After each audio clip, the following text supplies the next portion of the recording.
areas to elevate the International Conference on Business Research along the line of making it really, really international.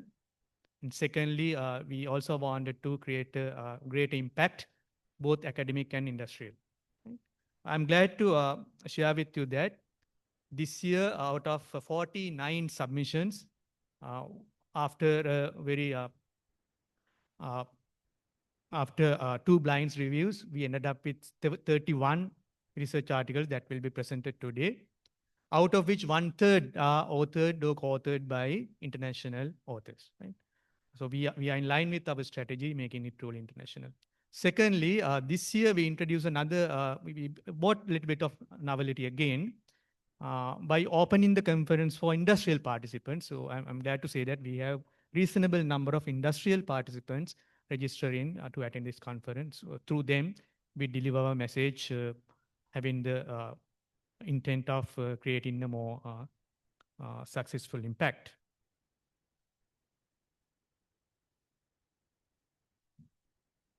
But looking ahead, uh, we also want to continue our journey to strengthen the International Conference of Business Research to make it more internationally recognized. Particularly, we are working on a very aggressive agenda to get formal indexing, which will bring more scientific recognition among the international community. So that is for the future. Uh, well, all these efforts wouldn't have been success unless we have support from the International Editorial Committee and the International Advisory Committee, plus the local organizing committee and the volunteer students. Over the last couple of weeks, our students are volunteering to make this a success. I also should thank briefly the faculty members, administrative staffs, and the sponsors to helping us to make it a success. Wishing you all a very productive and inspiring conference. Thank you.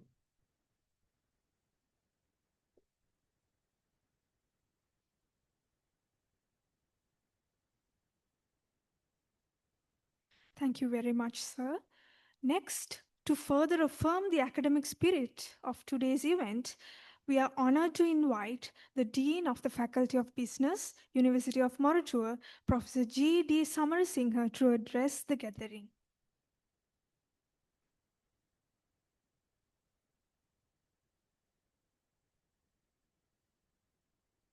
Very good morning, all.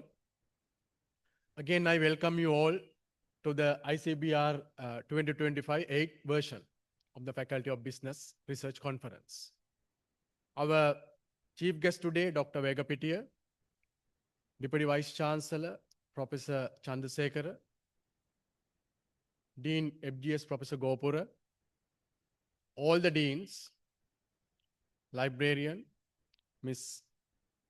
Kodikara, and all the dignitaries and also all the guests who are invited, and our industry well-wishers,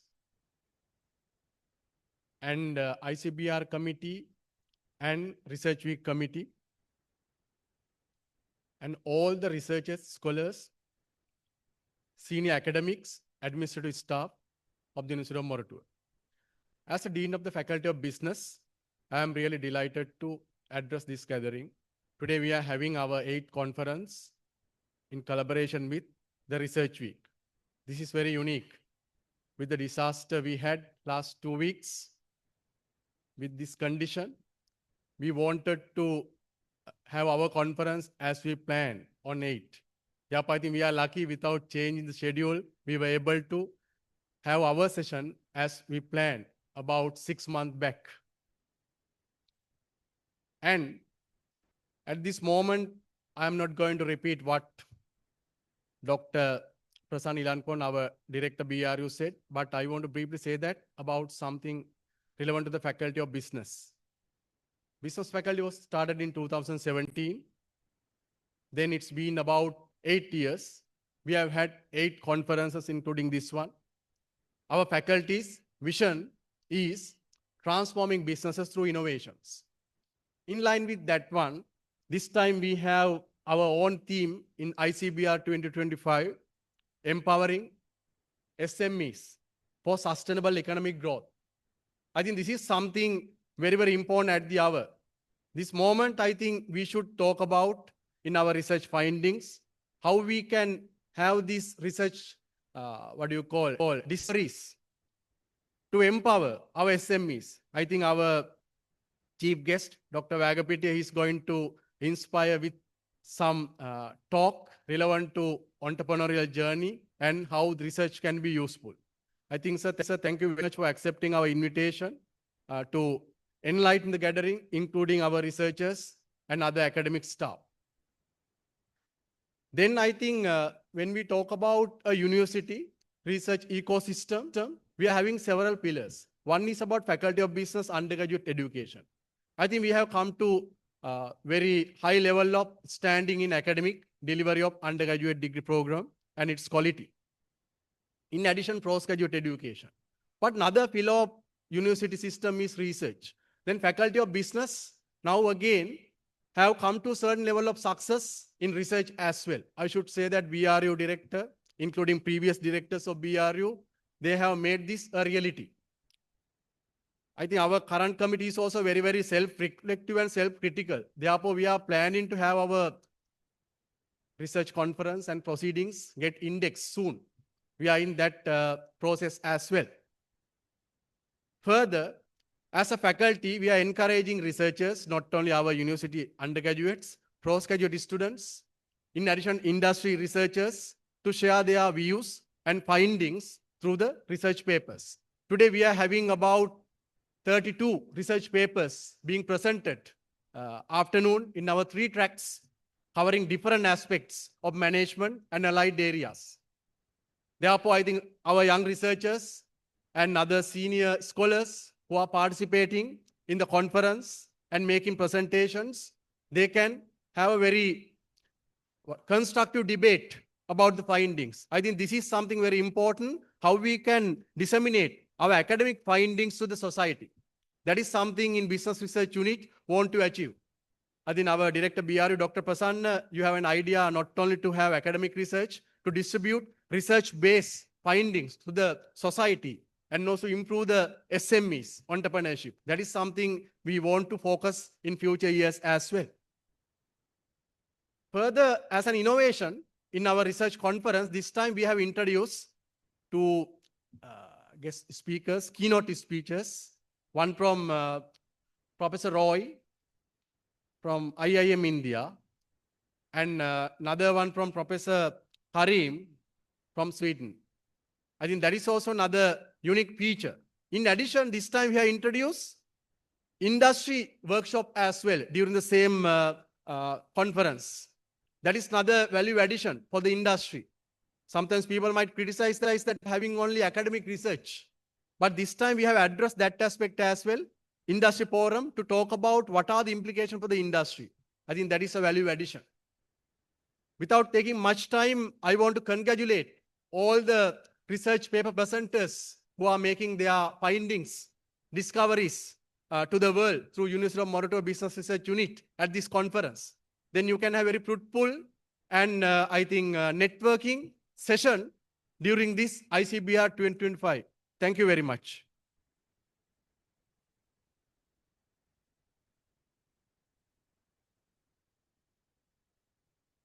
Thank you, Professor Samarasinghe.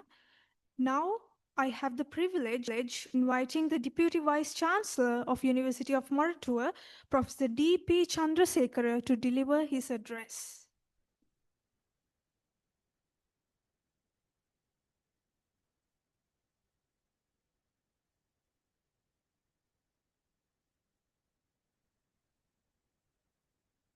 Good morning. Our chief guest, Dr. W.K.H. Vagapitia, the Chairman Laugh Group, and the other keynote speakers. I think Professor David Roy is not here. I think he has just arrived at Katnak Airport. Professor Amin Karim, who will join online. Professor Chatura Ranavira. And the sponsors, the sponsors represented by Mr.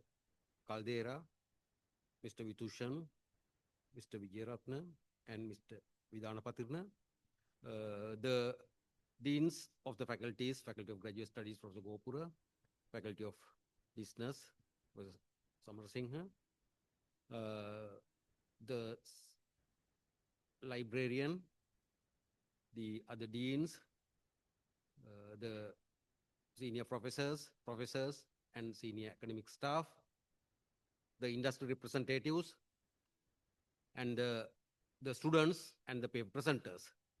Today, we are having two events together, the inauguration of the Research Week of University of Moratuwa for 2025 and the inauguration of the business faculty, the research conference, ICBR 2025, the 8th conference, which I amalgamated together because of the recent activities of the country. First, let me talk about the Research Week. I think this is an important event in the calendar of the university because what we do over the year, calendar year, it's necessary to have an event to showcase them, to collaborate with the industry, to link with the industry, or to link with other academics.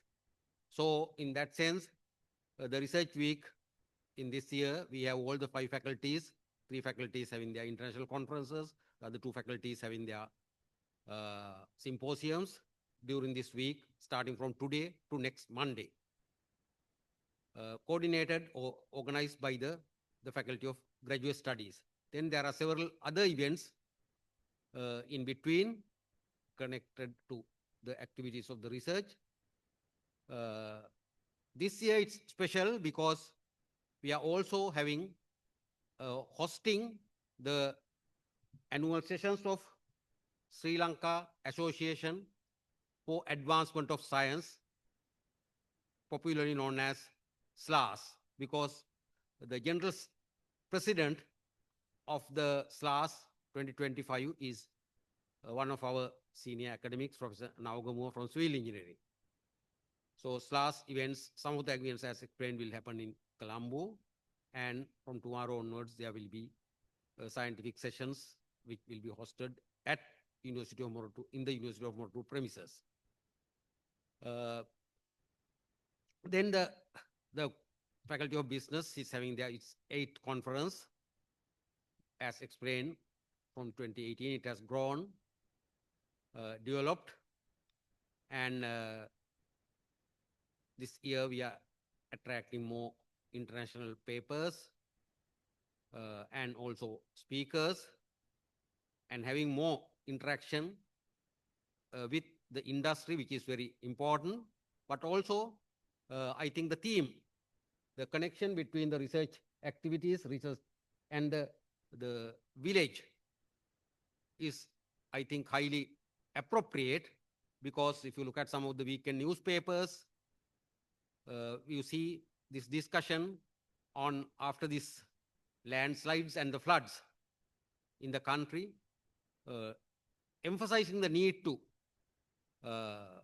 link or focus attention onto the real ground problems of the country to the research works carried out, especially by the research institutes and especially by the universities, because I think the recent disaster very clearly shows that we were not really ready in terms of disaster preparedness, also in terms of the knowledge.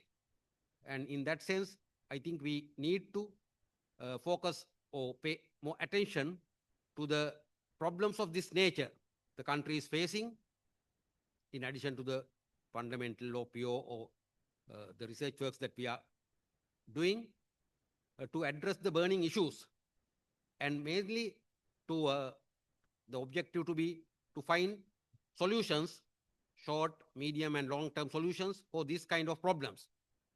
Still, we are not very sure how we are going to rebuild or where we are going to resettle the people, and how we are going to handle the landslides, the future landslides and floods, which we might see more often due to the climate change and other global happenings.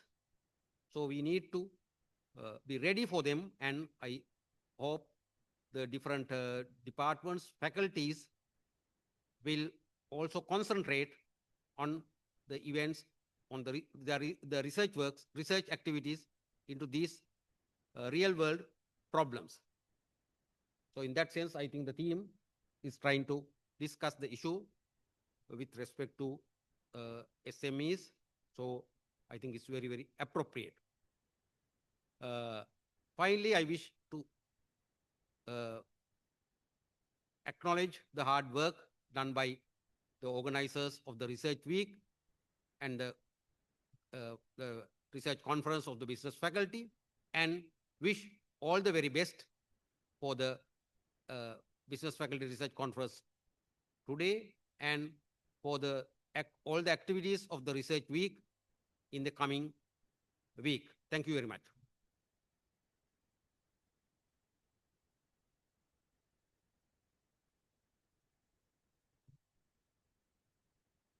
Thank you, Professor Chandrasekhara. Your presence is a source of great delight. Okay, I hope you all are with me so far. Let us now move on to one of the most anticipated intellectual moments of the morning.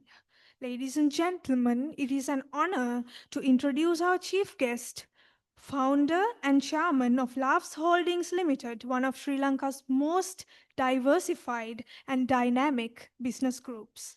From a small startup in 1990, he built Laughs into a household name and a leading conglomerate in energy, power, property, leisure, and manufacturing. With a PhD from the University of Sri Jayawardenepura, he, as an entrepreneur, has won multiple awards and is a respected voice in leadership and business excellence. He also contributes his expertise to several major national institutions and represents Sri Lanka in global energy forums. Please put your hands together for Dr. W.K. Hemachandra Vagapitiya.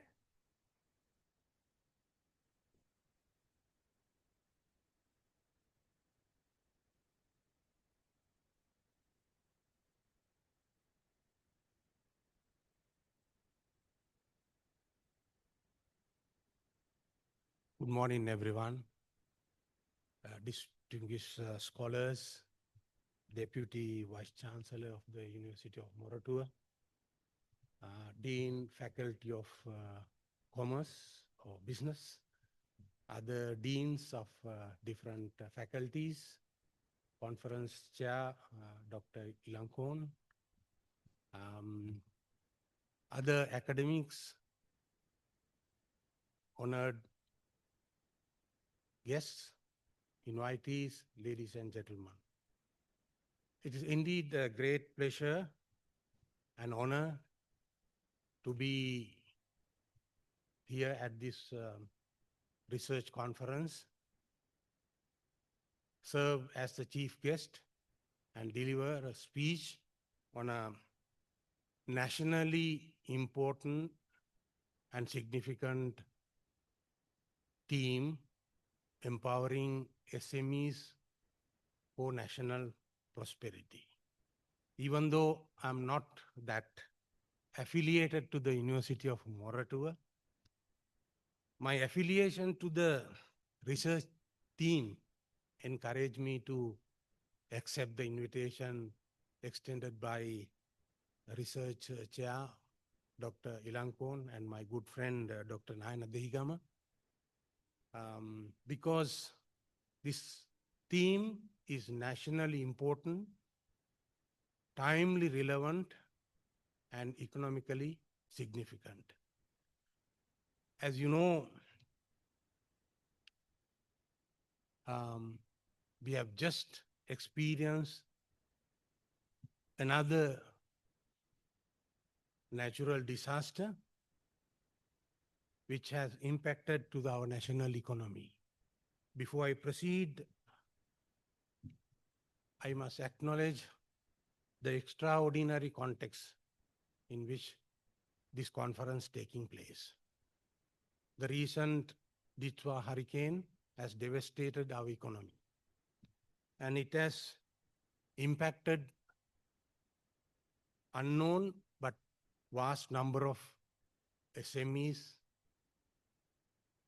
micro enterprises, family businesses, small suppliers, traders. Their businesses have wiped out overnight due to the flood, landslides, and infrastructure collapse. We were just about to come out of an economic shock. During last 4 years, starting from 2019 to 22, the Sri Lanka experienced 4 unbearable shocks. First, in 2019, the infamous East attack, which affected thousands of small and medium scale enterprises, especially the tourism sector, hotels, restaurants, and supply chains. Almost 90% of room nights were cancelled overnight, and that devastated the small and medium scale enterprises of this country. Then came the COVID-19 pandemic in 2020, and that affected almost every enterprises of this country, disrupted the supply chain, and then small, large enterprises were compelled to stop their operations, and that economic impact was so deep, our GDP was impacted heavily. Then we were slowly coming out, and then came the political turmoil, starting with Aragalaya, and then the political anarchy, where the country was faced with an unbearable impact. And then it led to the economic crisis. And in 2022, the Sri Lankan government officially announced the bankruptcy. And the agony and the pain went through during that time by the small and medium and even large enterprises were unexplainable. The interest rate, lending rate went to the highest in the history. It went up to 37%. Inflation went up to 100%. There were 8-hour power cuts. Energy was shortage in the country. Petroleum products, LPG, and there were no foreign exchange to import essential items to the country. And that was an unbearable experience to small and medium enterprises. Thousands of SMEs were compelled to close down. And its deep impact to the national economy was unbelievable. And then we were just about to come out. And after passing through that 4 shocks, Sri Lanka as an economy, a nation was just about to come out. Then came this Hurricane Ditwa. And we were just about to come out. And if you come across a small, medium enterprise that survived during these 4 shocks, salute them. It's unbearable and unexplainable. You as academics may not believe how entrepreneurs like us survived during this difficult time. That is the most challenging environment post-independent of this country. But thousands survived, many collapsed. So this conference theme is very pertinent today because we have just faced another challenging environment, and we believe even though we are still trying to comprehend the deep impact of the recent disaster, and we believe that another shock is coming in 2028 when Sri Lanka has to repay our foreign debts. So series of events happen. Therefore, in this national context, this symposium is taking place with the theme of empowering SMEs for sustainable economic growth. Me as an entrepreneur, Sri Lankan entrepreneur, together with our other entrepreneurs like Dr. Nayana Dehigama, representing leading trade chambers, have been advocating the necessity of empowering small and medium enterprises for national prosperity. Together with many presidents, ministers, policymakers, during almost 3 decades, we have been trying to convince them we need a paradigm shift in understanding how we strengthen the small and medium scale enterprises for national prosperity. Even though you see the multinational companies, conglomerates, Fortune 500 companies, once they started as a small micro enterprises, an individual who inspired with courage, vision, and commitment, and then it grew to become a big multinational companies. Now, the SMEs matters for national prosperity. Across the world, SMEs are the foundation for economic activities. In Sri Lanka, 75% enterprises are small and medium enterprises. They contribute more than 50% of the GDP, and almost 60% employment are generated by SMEs. And they are the heartbeat of the national economy. Therefore, understanding how they empower and transform to bring the national prosperity is nationally significant topic. Unfortunately, for almost 75 years, as a nation, we failed to fulfill that requirement. If I take you back to the history, in 1950, soon after we received the independence, we were within first 20 in the Global Prosperity Index, second to Japan in Asia. Unfortunately, during these 75 years, we slipped down to 95th place, whereas many Asian countries like Singapore, Malaysia, Indonesia, Taiwan, Korea, South Korea have emerged to become prosperous nations. What went wrong?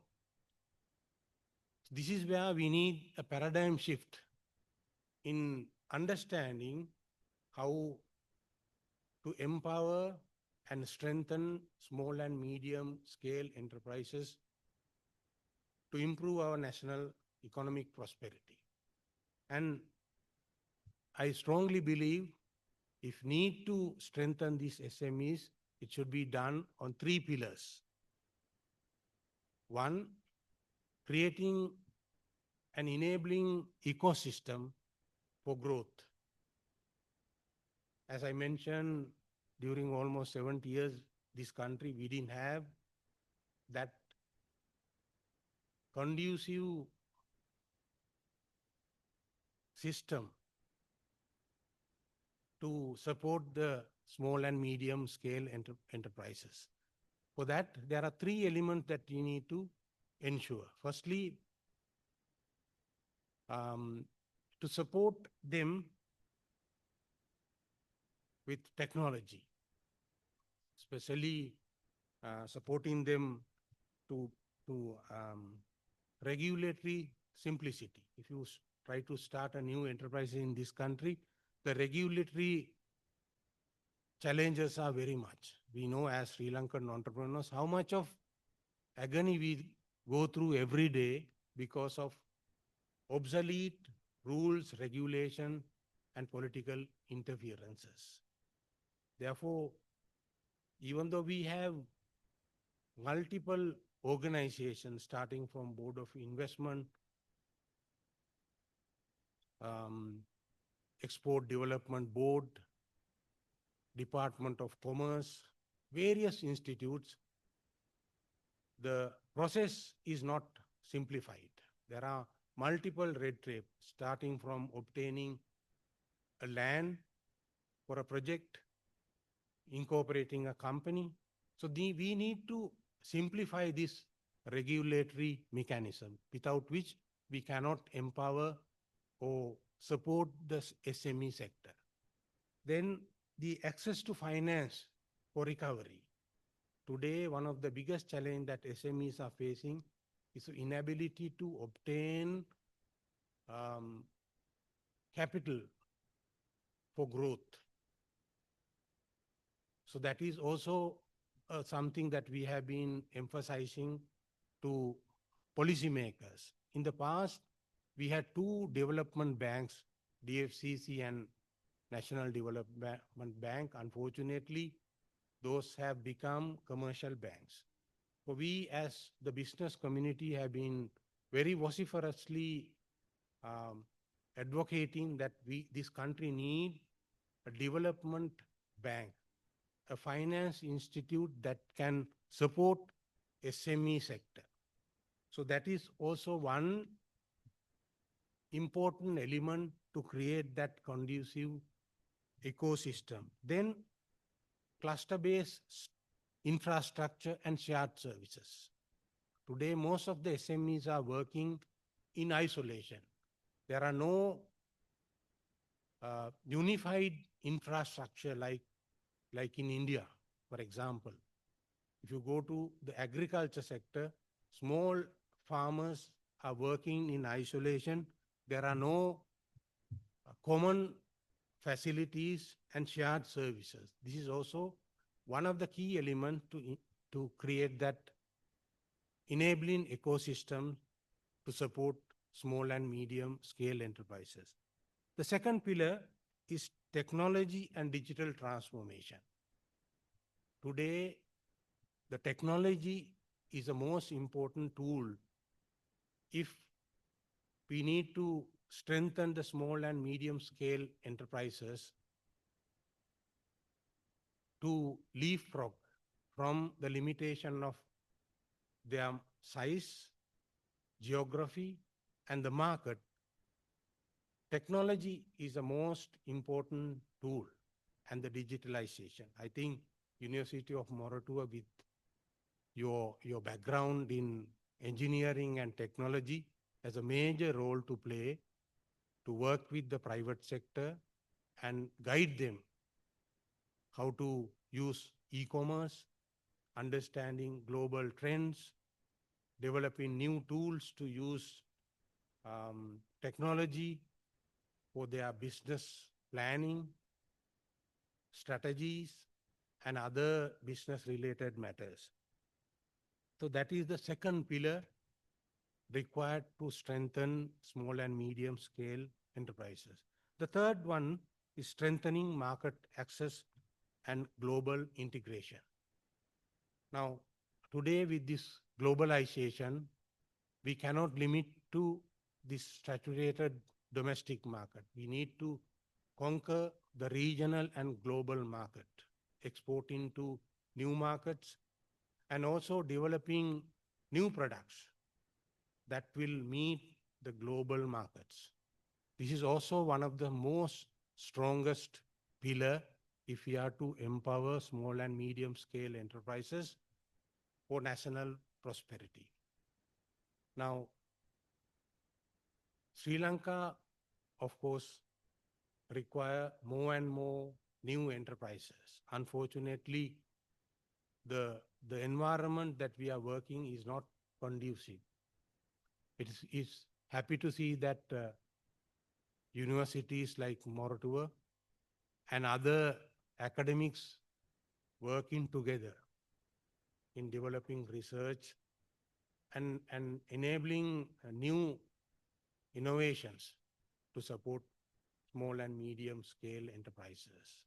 Therefore, in conclusion, I like to congratulate the Department of Business, Faculty of Business, and this conference for initiating a relevant, timely, and nationally important theme, empowering small and medium scale enterprises for national prosperity. Without creating a conducive environment to breed more and more enterprises, we will never be able to achieve the economic prosperity of this country. In conclusion, I wish to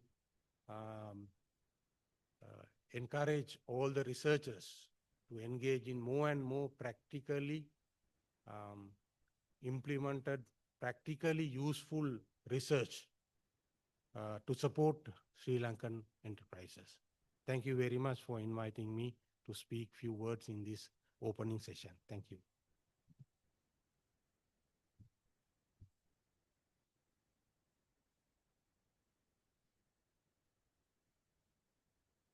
Your address was one of the most awaited segments of the day, and thank you very much, Dr. Vagapitiya, for making it so insightful. I request you to be back on stage for a bit, if you don't mind, to present you with a token of our appreciation. I invite the Dean of the Faculty of Business, Professor G.D. Samarasinghe, to the stage.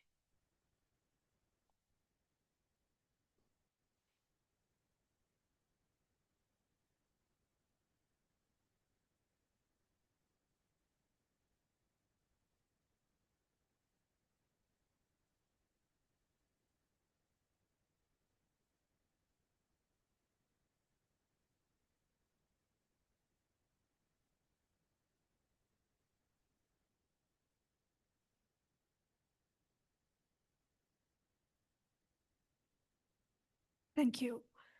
I hope you all are having a great morning so far.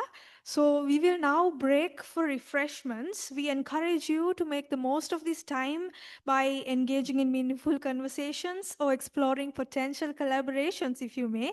So our next session will begin promptly after the break at now it's 10:10 at 10:45. So please keep an eye on the time and join us again after refreshments. Enjoy.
This one? Yes. Yes, the second one. No, this one, that one. Okay, yeah.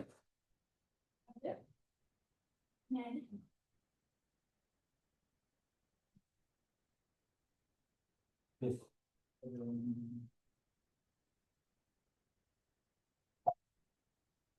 Yes, this one. Yes, this one. Yes.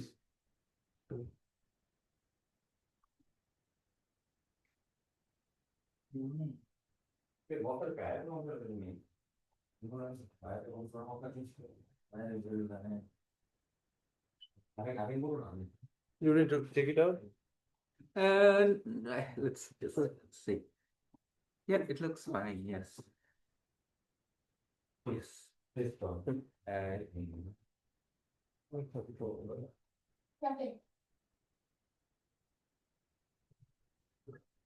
Yes, this one.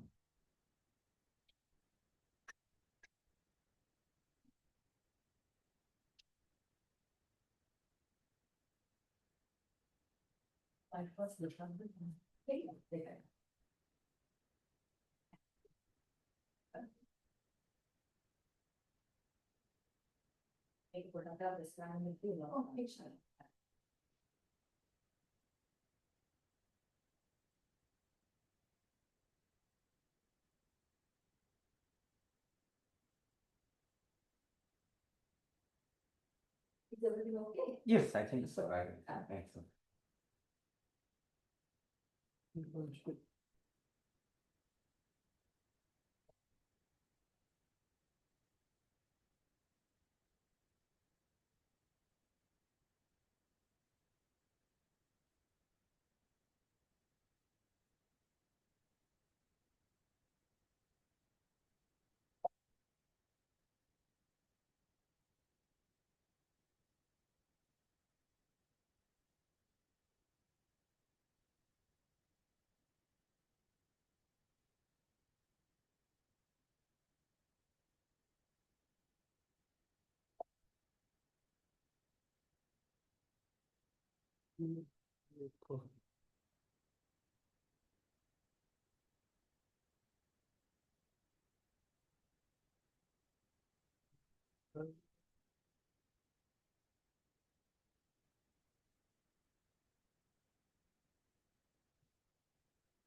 Is there any like audios to play? No. Just No, it was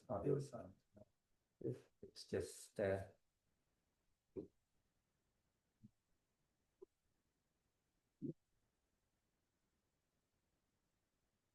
just make sure that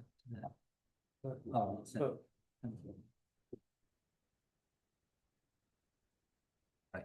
Yes, this is the latest. Yes.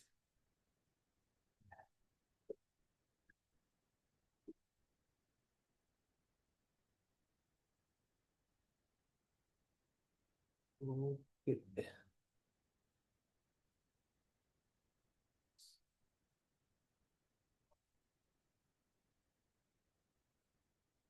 I'll copy this one and hand over the pen drive. Yes, yes. This is just forward. Okay.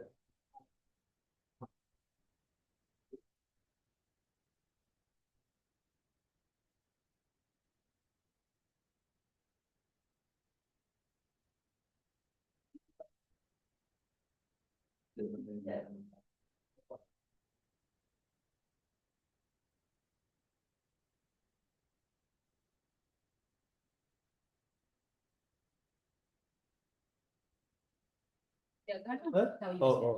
Udah. Update dia? Toilet ya? තියෙනවා.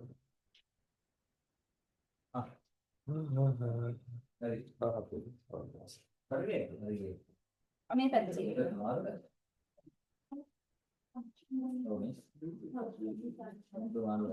මේ අතන screen එකේ cable එක අවුල්ලා දැන් හරි ගස්සක්.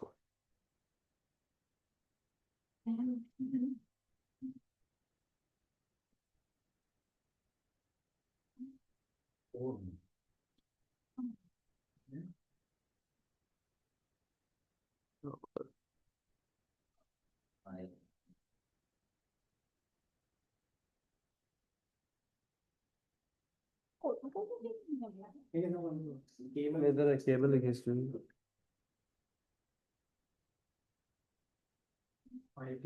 ඔව් මේ board එක මේ වෙලාව පොඩක් මේ පෙන් ඩ්‍රයිව් එකේ තියෙන පෙන් ඩ්‍රයිව් එකේ තියෙන මේ පෙන් ඩ්‍රයිව් එක ප්‍රෙස් දැන් පෙන් වෙන්නේ ශල්වි මේ ඩිස්කනෙක්ට් කරලා කරමු නැත්නම් හරි ෆයින් දැන් මොකද වෙන්න ඕනේ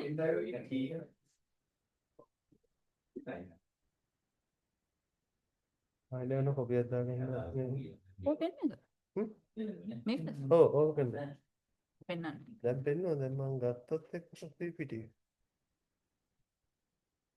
හරි එන්නේ ප්‍රොජෙක්ට් ගන්න උතන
ඒ දැන් මේ හරි ඒක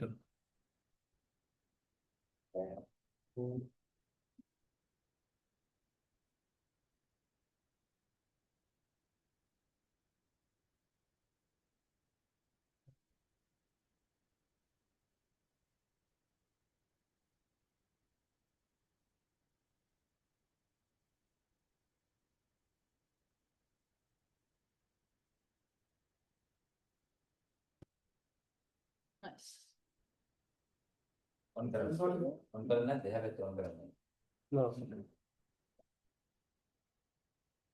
ඕක එනිටින් යන්න අරගෙන ගන්නේ hotel okay it's fine yeah yes okay thank you ඔගේ නෙමෙයි මෙහි විහිත් I know සමන්නේ දොර තියලා ඒට හැරෙකොත් එනවා ඔක මේ මෙන්න මේ කැලල්ල පොඩ්ඩක් කොහොම කියනවා නැත්නම් ඔක වෙන්න දැනට අපි ICBR එක ආදන්ට ICBR and සින්දුව දාලා සින්දුව නෑ සින්දුව තියෙන ආ මෙතන තියෙන අර කලුත් zoom එකට වෙන්නම් දෙයක් නැහැ මේක අවුලනේ ඒක අවුල නැහැනේ මොකක්ද zoom එකට පෙන්නන්න ඕනේ නැහැ මේ ටික මේ සර්වර් සයිට් එක ඒක පෙන්වන්න පුළුවන් විදියක් තියෙනවද එන්න USB එකක් ගන්න පුළුවන් විදියක් හොයාගන්න අර ගලන්න තුනක් ගන්න දැන් හබ්බෙත් දෙසිනා ඔව් නෑ පොයින්ට් එක zoom එක අවුල් නැහැ ඒකේ මේ ස්කෑන් නැහැ ඕක ඒක අන්තරම ඒක අරන් දෙන්න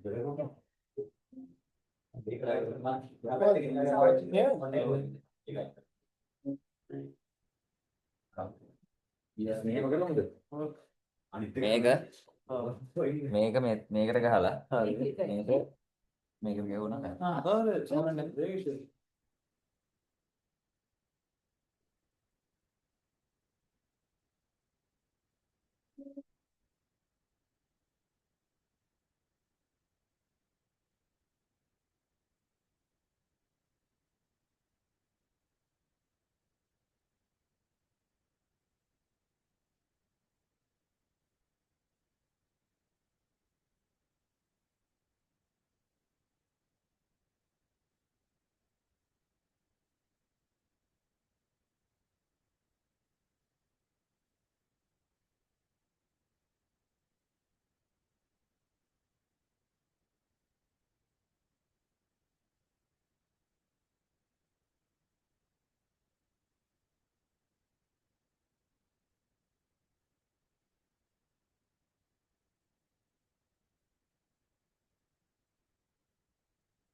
Good morning, ladies and gentlemen.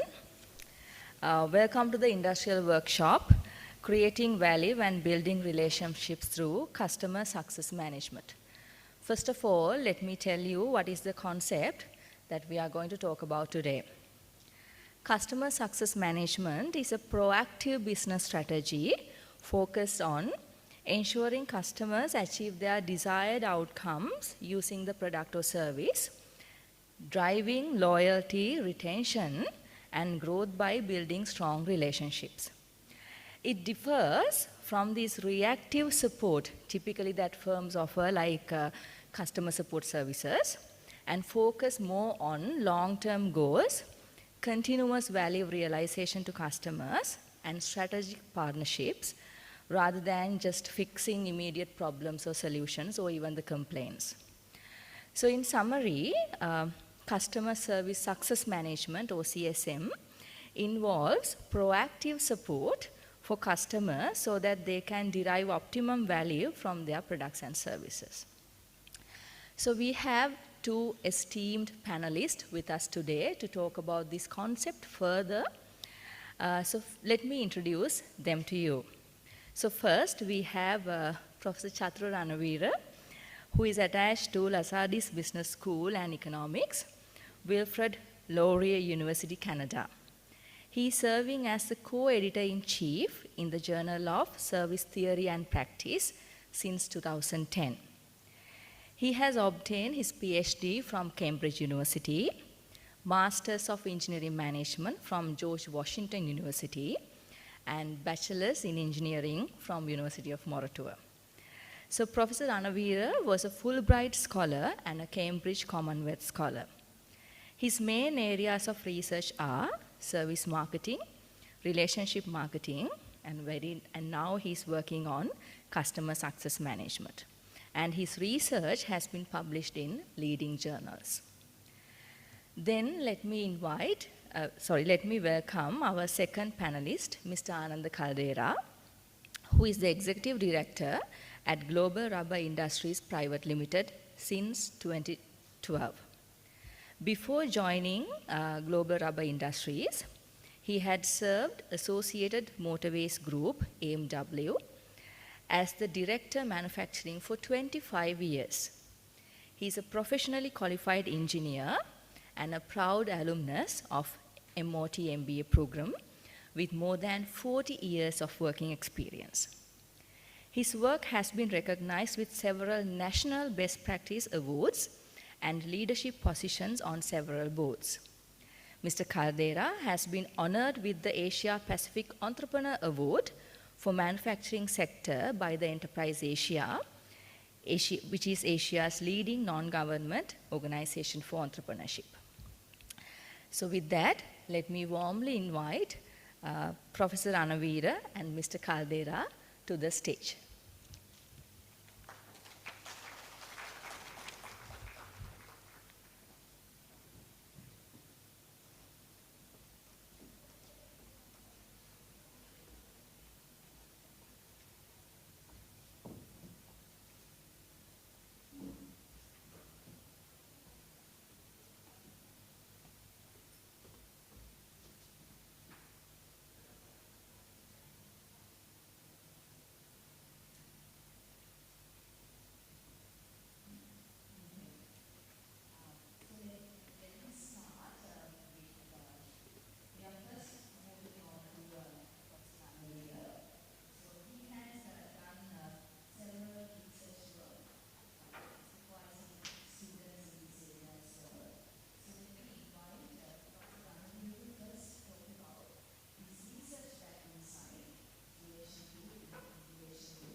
marketing. Now, I have a marketing background right now, although I started off in engineering.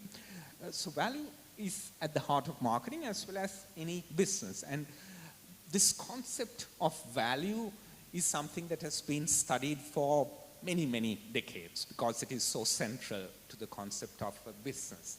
And what drives, now, one of the main aims of offering value is to build these long-term relationships such that you have continuity, you have a sustainable business model.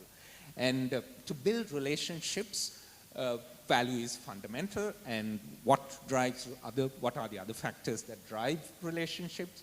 Satisfaction, trust, positive customer experience, and then of course quality and price, which are basically, value is a function of quality and price. So why is it so difficult to offer value? Why is it so complicated? Now, this is a traditional loyalty model, how you build a loyal customer base over the years. Now, I won't go into detail on it, but if you think about building a foundation for loyalty, the one point I would highlight is the need to ensure that you pick the right customers.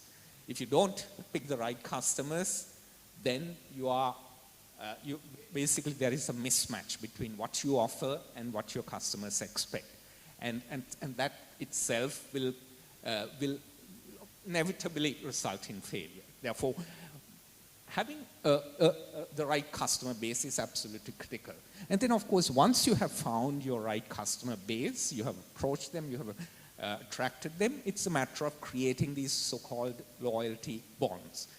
Again, this is not a talk about customer loyalty. I will just skip through that. And then finally, it's a matter of once you have built up these loyalty bonds, it's a matter of minimizing, reducing customer churn or customer switching so that you have this base of customers to rely on, depend on. So that ensures a sustainable future for your business. Now, going back to the concept of value.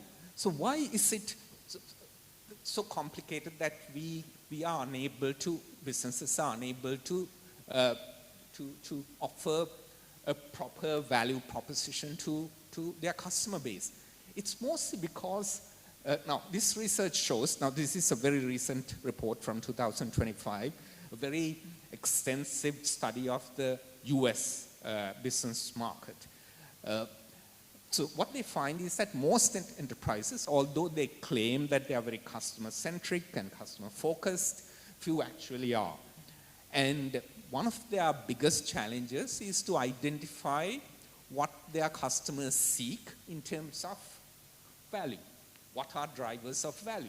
Some customers like price, others like quality. But then quality is a very, very complex concept. There are so many attributes of quality. And in most studies, what they found was that the executives and customers' rankings of the drivers of value were virtually uncorrelated. Essentially, managers had no idea what their customers were interested in terms of customer value. Now, this obviously, this is a very large-scale survey of American businesses done by Vikas Mittal, Mittal and Siros, who are at University of Pittsburgh, some of the most prominent scholars in the field of business. So it's a very, very substantive study, and this is quite eye-opening because we have been studying customer value for decades. Yet we are in a situation where we find that we cannot understand what customers seek in terms of value. So this is why this concept of customer success management has come about. So the basic, as Amali mentioned during the introduction, the basic idea is to proactively try to identify customers' value drivers and to try and optimize value realization for the customers. So that's the main aim of customer success management. So these are just, I just realized, I just looked through, in fact, this was my PhD student who found these LinkedIn posts of so many customer success managers in Sri Lanka. So it appears that this is a developing field in Sri Lanka as well. Now, just to distinguish some of these key concepts, there are so many similar concepts: key account management, customer relationship management, customer experience management, customer engagement management, customer success management. Now, customer relationship management is a very old concept. It has been there for 30, 40 years. Customer experience management, again, is a fairly old concept, but it has been talked about recently. Customer engagement management, I would say, similar to customer experience management, is that it has been talked about quite a bit over the last 10 to 15 years. Customer success management, on the other hand, is a very much more of a recent phenomenon. So what are the differences? I would say that customer relationship management is, in fact, a higher level concept. The aim of both of customer experience management, customer engagement management, and customer success management, all of them are basically to build these relationships. Now, key account management, on the other hand, I would probably keep it separate because it's much more of a tactical approach to managing your most important clients, essentially. Well, whereas coming back to if I differentiate customer success management from, say, customer experience management is mostly about ensuring that a customer has a consistent service experience or a customer experience during their journey. A customer goes through several stages in their journey in interacting with a firm, and ensuring that that journey is a positive one. That is customer experience management. Customer engagement management is more about ensuring that the engagement that the customer has with your firm is a positive one. That interaction is positive, the customer is highly engaged, the customer gives feedback, etc. So that's customer engagement management. On the other hand, customer success management is very much about value optimization. How do we as a business try to identify what drives value for our customers and then try to optimize the value for the customers? Not for ourselves, but for the customers. But the whole logic premise behind this is that by optimizing value for our customers, in fact, it will bring us benefits, financial benefits, and sustainable business models. So that's the basic idea behind customer success management. So just, this is still about distinguishing these roles. I think, the difference between customer success management and key account management can be a little bit tricky because they are both originated in the sales field. But key account management is much more, as I said, about identifying a very few small group of critical customers, clients for your organization, and managing them. Whereas customer success management is much more broad-based. You identify your entire customer base and try to see, you segment them because there is so much heterogeneity within the customer base. Even though you segment, you will realize that even within the same segment, there may be different customers who are seeking different value from your organization. Therefore, by proactively trying to identify the value they desire, you try to optimize the value you generate for them. So that's the basic idea behind customer success management. And that's quite separate from customer service, which is much more of a reactive process where the customers reach you for help and you provide the help they seek. Whereas customer success management is much more proactive.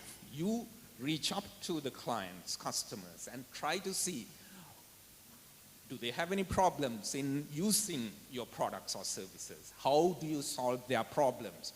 How can our products and services be optimized to such that our clients and customers can utilize the best out of our products and services. So that's the basic idea. So it is proactive, whereas customer service is mostly strictly speaking reactive, and key account management is mostly reactive. Let me just focus on one aspect here, the customer type.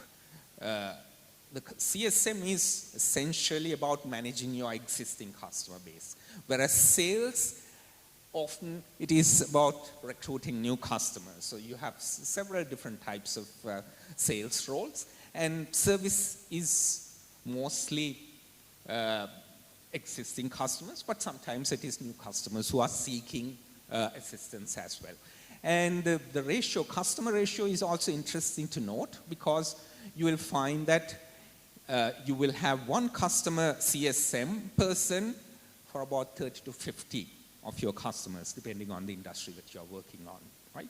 And this role became very popular in the software services sector, but it has expanded outside the service, the software services into technology and service, and nowadays it's not just in B2B types of organizations, but even in B2C services, B2C goods, you see CSMs, especially in financial services, healthcare services, etc. Right?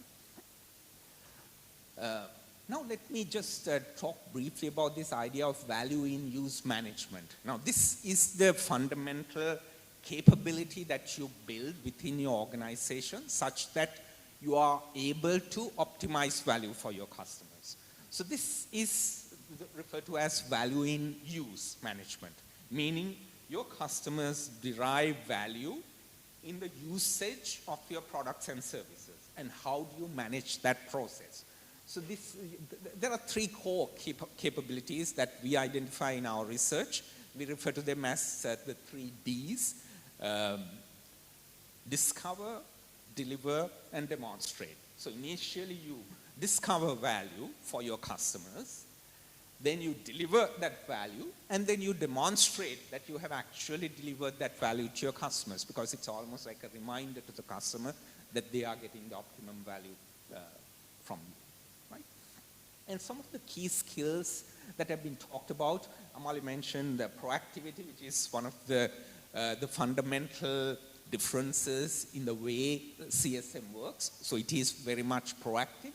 But we also identify a couple of new skills or competences that are critical. One is curiosity. So which means CSMs have to have that level of curiosity to explore what your customers are seeking. If you have indifference, it is highly unlikely that you will be a successful customer success manager. You have to have that curiosity. What are the problems your customers are facing? You need to dig deeper and identify. So it's not a surface level thing. You dig deeper and you generate genuine interest in your customers' well-being and success. And thirdly, it's altruism. Altruism is it's a concept that as Buddhists we are, I think, quite familiar with. It's an act of selflessness. So it is not about what I as a company wishes, but what my clients and customers wish to achieve. How do I ensure that they achieve their goals? Therefore, you engage in this selfless act of altruism. Of course, behind all this is a fundamental business logic that this will bring profitability to your company. That's the whole logic, and that has been shown in research as well, right? So here's a model that we have been testing. One of the models that one of my PhD students is currently looking at. I won't go into detail on this model, but I wanted to touch on, now we're looking at curiosity as well as a couple of other things, proactivity and some other capabilities. But formalization, I just want to touch on formalization because it's an organizational level concept which is very common. I think you understand what we mean by formalization. It is that structured processes which enable efficient delivery of the service, and it is quite important. But formalization has dual effects. It does enable the BRU-UOM, value in use management competencies, but it has a negative effect on the employee's ability to deliver on these. No, if you have very curious employees, they will be limited by the formalization. It kind of makes sense if you really think about it. So that's that double-edged nature of formalization is something that organizations need to think about. And then, of course, okay, can this work in organizations, customer success management? What we suggest is that you need a proper orientation for a firm to be successful in implementing customer success management. And that we refer to as customer success orientation. So it is the kind of culture that exists in your organization that will enable your frontline employees to successfully implement customer success management. And what we find is that even when you have the capabilities, even when your FLEs have these capabilities, competences, if the organization doesn't enable those, that kind of culture, it is very difficult to be successful in this. Now, I already mentioned this organizational strategic orientation. Let me just skip this. So challenges, why is it difficult? Often it is due to competing priorities. If your organization is very sales focused, that can be a challenge, because sales orientation may entail a very short-termist perspective. So if you are short-termist, then your aim might be to maximize sales in the short term, but the consequence is that you are losing out in the long run. There are certain other factors. You might be a very product-based organization, engineering heavy. Therefore, you are trying to come up with innovative products and services, but you don't necessarily have that kind of culture, which is, so your focus is internally focused, essentially. Legitimacy factors, because CSM is a new concept, there's a little bit of a, people can question, is this really new? Is this legitimate, right? Metrics. How do you measure the success of the customer success function? The metrics are soft. There are no hard financial metrics that enable you to assess the success of this particular unit.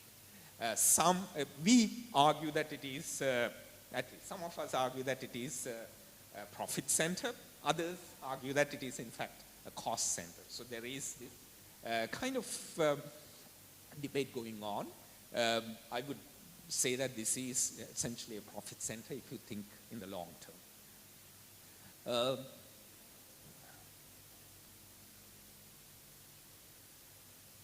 I already mentioned that CSM may not fit every organization, that culture is critical, top management support is also very, very important for it to be successful, but it is a great new technique or management philosophy that is being talked about towards achieving a sustainable future for your business. So that's the basic idea behind customer success management. So I'll be happy to take questions later on, and thank you. Thank you.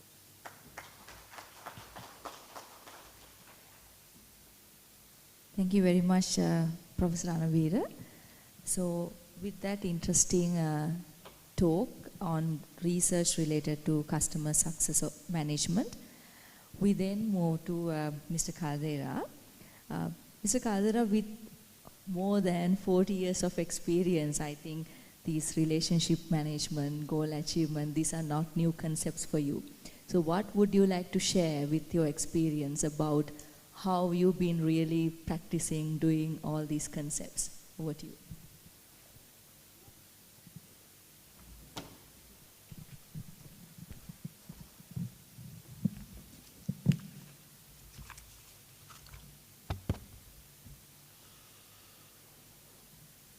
Good morning, and thank you very much for inviting me to address you all I being a past student of this university, I feel privileged and very proud of addressing you today.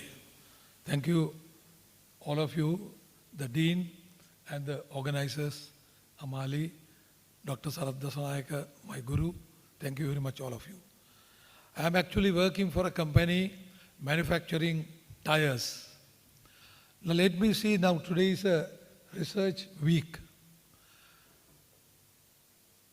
How did the tire invented in the world? I don't know whether you have heard a person called Charles Goodyear.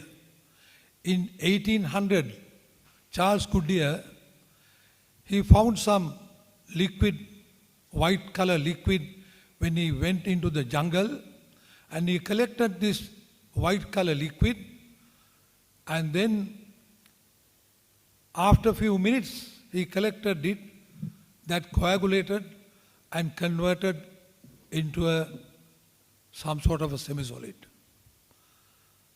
Since it was not properly dried, he put that into the sun and kept there for some time, and he thought, I must do some research work on this, not like this research that you all do, it's a jungle research.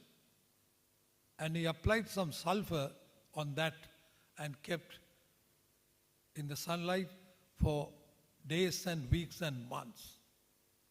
After several months, Charles Goodyear found that this rubber, this particular white color liquid solidified, had made into a different product.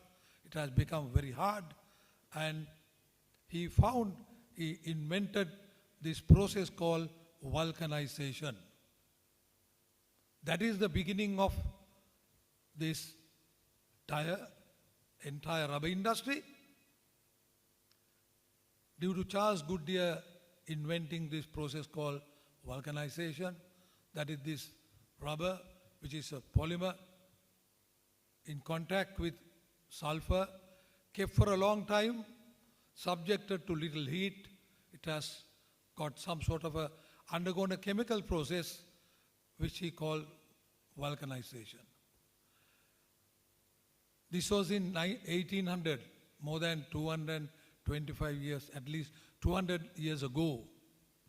In honor to Charles Goodyear, who lived in USA, the first tire company in the world was called Goodyear Tires. That is how this Goodyear tire came to the world. Now see, this is again, I would say, unplanned research. But maybe he has found it, accidentally. But imagine the research, how could the research end up with such a big industry like tire industry today? Today, the tire industry in the world is a big industry, highly recognized industry, and without tires, I don't think the world can exist. World cannot move, material cannot move, people cannot move without tires. So such an important industry started with a small research. So why I say so, all the research work that you all do will have some sort of advantage to the society, will have some sort of a change in the society. It will affect to the entire thing, and it will socialize and turn the entire society into a different type. So coming back to the company that I'm working, we manufacture solid tires as well as pneumatic tires, agriculture and construction tires to the export market. And of course, it was very nice to hear about these various types of research done on this customer success management. Of course, without customer, there is no industry, there is no business. If there is nobody to consume, there is no value for product. That's very simple. So if that is so, this so-called customer is an important person. What we do in our company is mostly B2B, because when we export our products to various countries, we at the moment export to about 70 countries, covering USA and Europe and rest of the world. We have to definitely have somebody, an agent or a distributor. And it is the distributor or the agent who will contact the customer. I'll just explain to you how much of importance we have actually given to this customer relationship. Our company started in 2002, and about 5 years ago, we found that international market is not as easy as we think. It's very complicated. Customers are different to person. Their wish and wills are also different. And that is the complexity in this marketing. Nothing but. If you supply electricity, it's very simple. You know what is needed by the customer. You supply any service, yes, you know the customer service, what you want. But these various customers in various areas of the world, geographically change, their wish and will, their needs, their satisfaction levels are very different. More than that, their cultures are different. So if you want to work with them, you have to align with their requirements. First and foremost, as Professor said, we have to identify their needs. What do they need? And these needs will be different from place to place, customer to customer. That is the main complexity in customer relationship management, customer success management, or whatever the management. So our company, what we have done, having understood the situation and also need to capture the market and increase our market share, we have totally formed a new marketing company under our main company, under a new CEO. That shows you how much of importance we have placed in this customer relationship. Under the new CEO, we have 3 directors, one covering USA, one covering Europe, one covering the rest of the world. Under this, why I say so, first, if we want to do anything, first, as you correctly said, we should have the structure. We should have a formalized structure. So the structure that we have one CEO separately for the marketing and 3 directors, regional directors for 3 regions, namely USA, Europe, and rest of the world. Under these directors, we have regional sales managers. Under them, we have sales managers. Of course, the marketing is separate. These are mainly sales staff. They reach to these customers, and also in our company, we focus another different dimension, that is sustainability. In addition to meeting their needs and wants, and even giving them technical training sometime, product training, one complexity, of course, we make solid tires because some of the, I'm just telling you a bit practical situation. Now we make solid tires of different categories which are suitable for different applications. Sometimes our dealers, they don't know which tire is suitable for which application. So we first train them about the product usage, which product goes to which application. So that knowledge is given. So what you call product knowledge. We give the product knowledge to all our customers who are distributors. Sometimes we invite them to our factory, Sri Lanka, give them training for entire their sales team. In fact, in addition to the export sales, we do certain amount of local sales. I'll give one example which is practically done. Now we sell construction and agriculture tires in Sri Lanka, and we more or less have more than 80% of the market share in Sri Lanka. When these construction tires are mostly used by construction industry in Sri Lanka, what we did was, we contacted the Construction Industry Association. Went to the association and told them that we would like to talk to them about our tires, and got, of course, through some known sources also. And we organized one evening with these association members. There's about 30 construction large companies. We gave them our product features. We gave a presentation of our product, features of our product, and how to buy this, value of those things, and more or less established a relationship with them directly. Gave them a product, how to use it, where to use it, what is the correct product, and also told them if there is any problem of them, we appointed some of our representatives go and visit their sites and advise them what tires, what grades of tires to be used. That's one example we did, and as a result what happened, all these construction companies are now established a relationship with them, and we have been able to identify their needs, and we have been able to manage them very successfully. That's one example I meant. Similarly, I must tell you, up to our managing director visits customers frequently. Also, in those countries, whenever they have any sort of exhibitions and all that, we go and have a very big booth there, and sometimes we invite to all of them, our important customers to come there and then have interaction.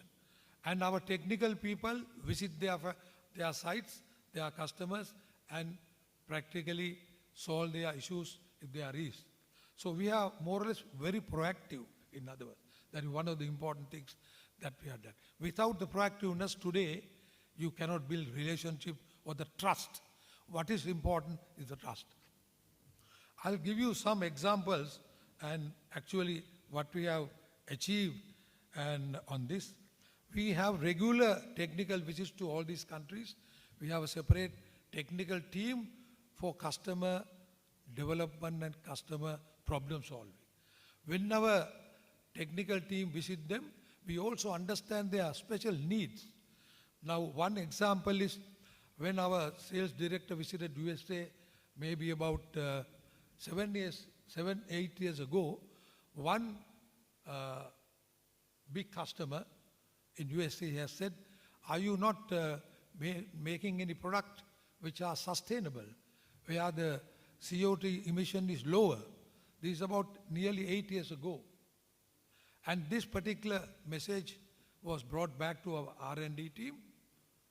And we started thinking, how do we make a more sustainable product with a low carbon dioxide emission? Normally tires are black in color because we use carbon black for that, which is not a sustainable product. It is made out of oil.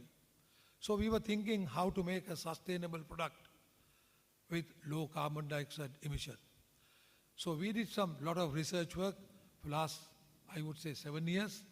We got the help from some of the university lecturers also. 2-3 lecturers, consultants work with us. They also supported us. And today, just about, I would say 2 years ago, we introduced a tire, a green color tire. Normally, most of the tires you have seen is black color. It's a green color tire, totally green, it's not green wash, with a sustainable material content of 93.5%. And about 6 months ago, there was a big competition in USA for these sustainability products. There were 330 participants, and Global Rubber Industries won the gold medal and the first place. And we are very proud, being Sri Lankans, to be so. And I must say, this is customer relationship, customer success through innovation. Another dimension I want to add to you, Professor. That's another thing that we must do. Today, competition is so hard. Everybody is running. Another dimension that I must mention here today.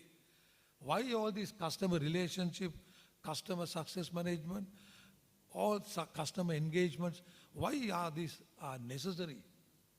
Because of the heavy competition. Sometimes unhealthy competition. That also is there in certain places.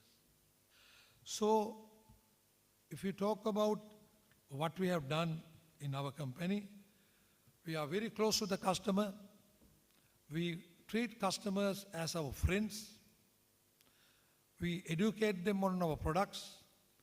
We have a very good customer complaint management system, which is through one of the portals. We reply to customers within 48 hours. That is one of the important things I want to mention you. It is not only the product, after sales service is very, very important. And when the customer is in trouble, you must immediately get into them and contact them and show that we are working towards this problem. Even in Sri Lanka, I am just telling you practically, we have a system of solving customer problem within 24 hours. Such a fast system we have. That satisfies the customer. That enhances the trust with the supplier. So, 2-3 important things with this. What have we achieved? You can ask, okay, what have we achieved? We are a Sri Lankan company compared to very big companies like Michelin or Continental or those things. I must tell you some actual achievements that GRI has got.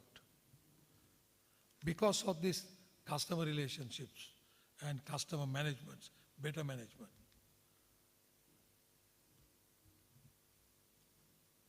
One more important thing that I must mention here, in addition to our sales structure which I mentioned, we also have acquired about 10 distribution companies in the world.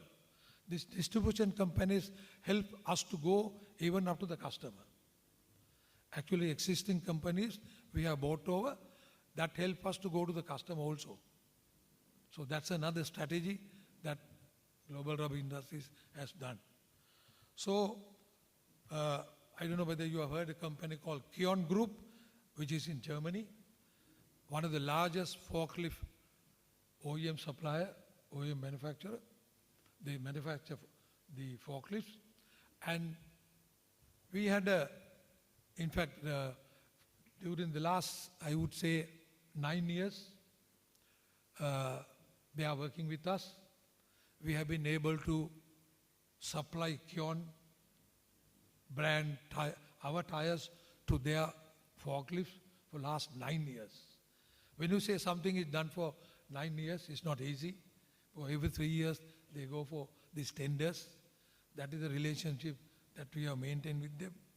We have actually uninterrupted delivery with consistent quality product. I would say uninterrupted delivery with consistent product and real-time claim tracking and innovative green tire. Now this Kion group is talking to us to buy the green color tire. That will be a game changer for all of us, definitely. Then, of course, what is the outcome? Strong trust and GRI as a solution partner. They consider as a solution partner. So to come to that situation, we have practiced all this CRM, all what you mentioned here. You mentioned nicely how gradually changing into the customer success management over a period of maybe last 10, 15 years. That's very correct. All that is role play in a way. Then of course, another very big company in USA, I'll not mention the name. Actually, there are 15 locations they are operating in USA. If all 15 locations people buy our tires, I have to make 5 times, I have to increase the plant capacity. Such a big company. Recently, they visited our plant also. We were dealing with them for last, I would say, 6 years. Recently, they visited our plant and they were very happy. They saw our capacities and all that. And when they get back, they gave us I order for more than $5 million in one go. So this is how we have achieved practically being in the market, and I'm just giving you practical example. Another big company in Germany, I don't know whether you know brand called Lieber. They are the largest excavator manufacturer, construction tires. We have been dealing with them for last 19 years. We are the largest excavator tire manufacturer in the world. And this company is the largest excavator manufacturer in Germany. And they continue to buy. You know, it's so difficult to keep a customer. It's not easy. Because their demand and wish and will are all changing. You have to work with them very, very closely. You should know what they want and then go with them. More than anything else, I must tell all of you, it is the trust. To build the trust is not easy. Once you build the trust, then you have to manage it. So that's another important customer that we are having. Then of course there are a number of other companies, I will not mention the name in USA. And of course, if I tell you that we manufacture tires to Michelin, you might be surprised. We manufacture tires to the world's largest company, Michelin, even today. We manufacture tires to another company called Maxim USA. They are brand tires. We make their brand tires. So that shows what confidence they have on us to make their brand in our company. Then we manufacture, I think you must have heard, a very large company in USA, Titan. Titan USA is one of the largest companies, tire companies in USA. We make tires for them. They visit our plant. They talk to us. They see our capacity. They see our capabilities to meet their needs and wants. And we make tires for them. So these are few examples which I am happy to say here. So the key takeaway,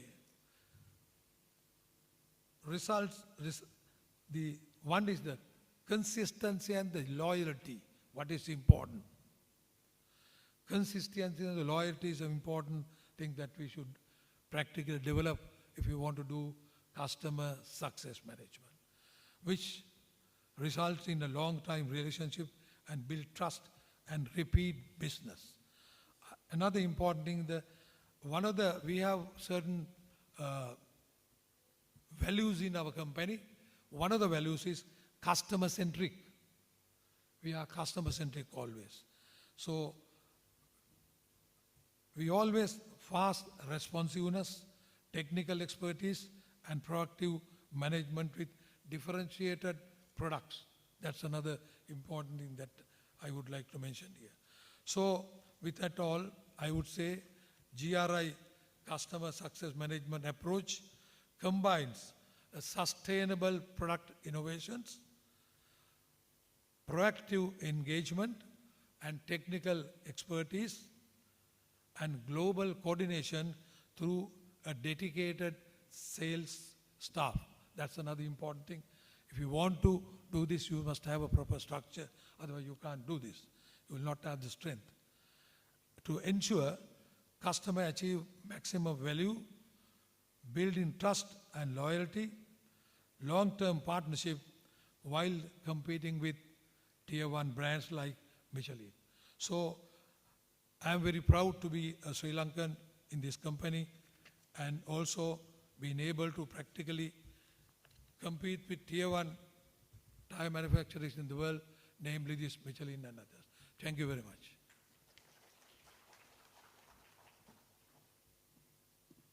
Thank you, Mr. Caldera, for the interesting insights and clearly demonstrating how you have been achieving customer goals, right, throughout the past years, and how you have been continuously delivering value for them.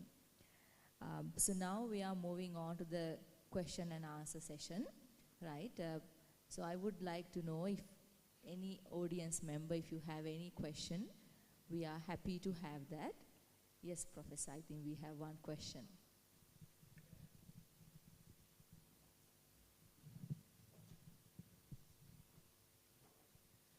It was very interesting to hear the story of the sustainable tires, where you had like 93.5%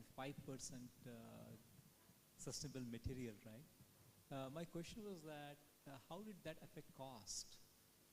The cost of the tire manufacturing. So for example, with that, I'm sure the cost would have gone up, So are the customers willing to pay more for that additional sustainability component? I think cost, I don't know on what basis you thought that cost has gone up, number one.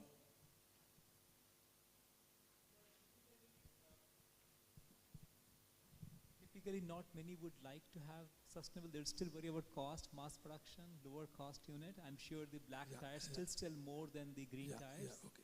Actually, the cost of the color, this green color tire, is more than the black tires. That's true. But it gives performance. If I say if the cost is 10% more, it gives a 25% more performance. So net cost to the customer is less. Okay. While practically giving a sustainable product which helps the entire society, entire world. So that's the answer. But as you know, natural rubber is a sustainable material and we use natural rubber. I want to make one more comment to your presentation. You said that value addition of Sri Lankan products are only 30%, which is a totally wrong concept. Rubber industry value addition is the highest in the Sri Lankan industry. It's more than 60%. I know Mr. Ulangama well, but what you said about the stagnated exports is correct. But to that, even the government also has a role to play. But the services are definitely good to do, there's no question. But if you talk about Sri Lanka, we have 3 indigenous materials, tea, rubber and coconut. Tea you can't do much industry. Coconut also you can't do much industry. It is only the rubber. Rubber is an industrial product. If Sri Lanka wants to really develop the rubber industry alone can earn more than 10 billion, 20 billion turnover. For that, government has to do what? They have to grow more rubber, nothing else. At the moment, we are not producing sufficient rubber required for the product industry. As a result, we are compelled to import. Otherwise, certain amount, but total rubber produced in Sri Lanka is now converted into product, value-added product. And the value addition in rubber industry, mainly glove industry, is more than 69%. Just for information. Thank you.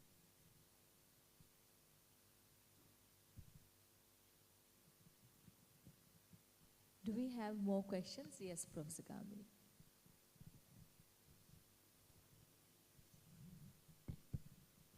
From Professor Ranavira. I saw in your customer success management, you repeatedly use one word, proactive. Now, when it comes to serving the customer, especially in services, in hospitality, it is mostly between the customer and the contact staff, service staff, office staff, and their supervisors. So what can the contact person, receptionist, server do to be proactive towards customers? Are there any measures for proactive activities at the ground level? And after that, I ask a follow-up question. Yes. CSM is very popular in sectors such as software services, for instance.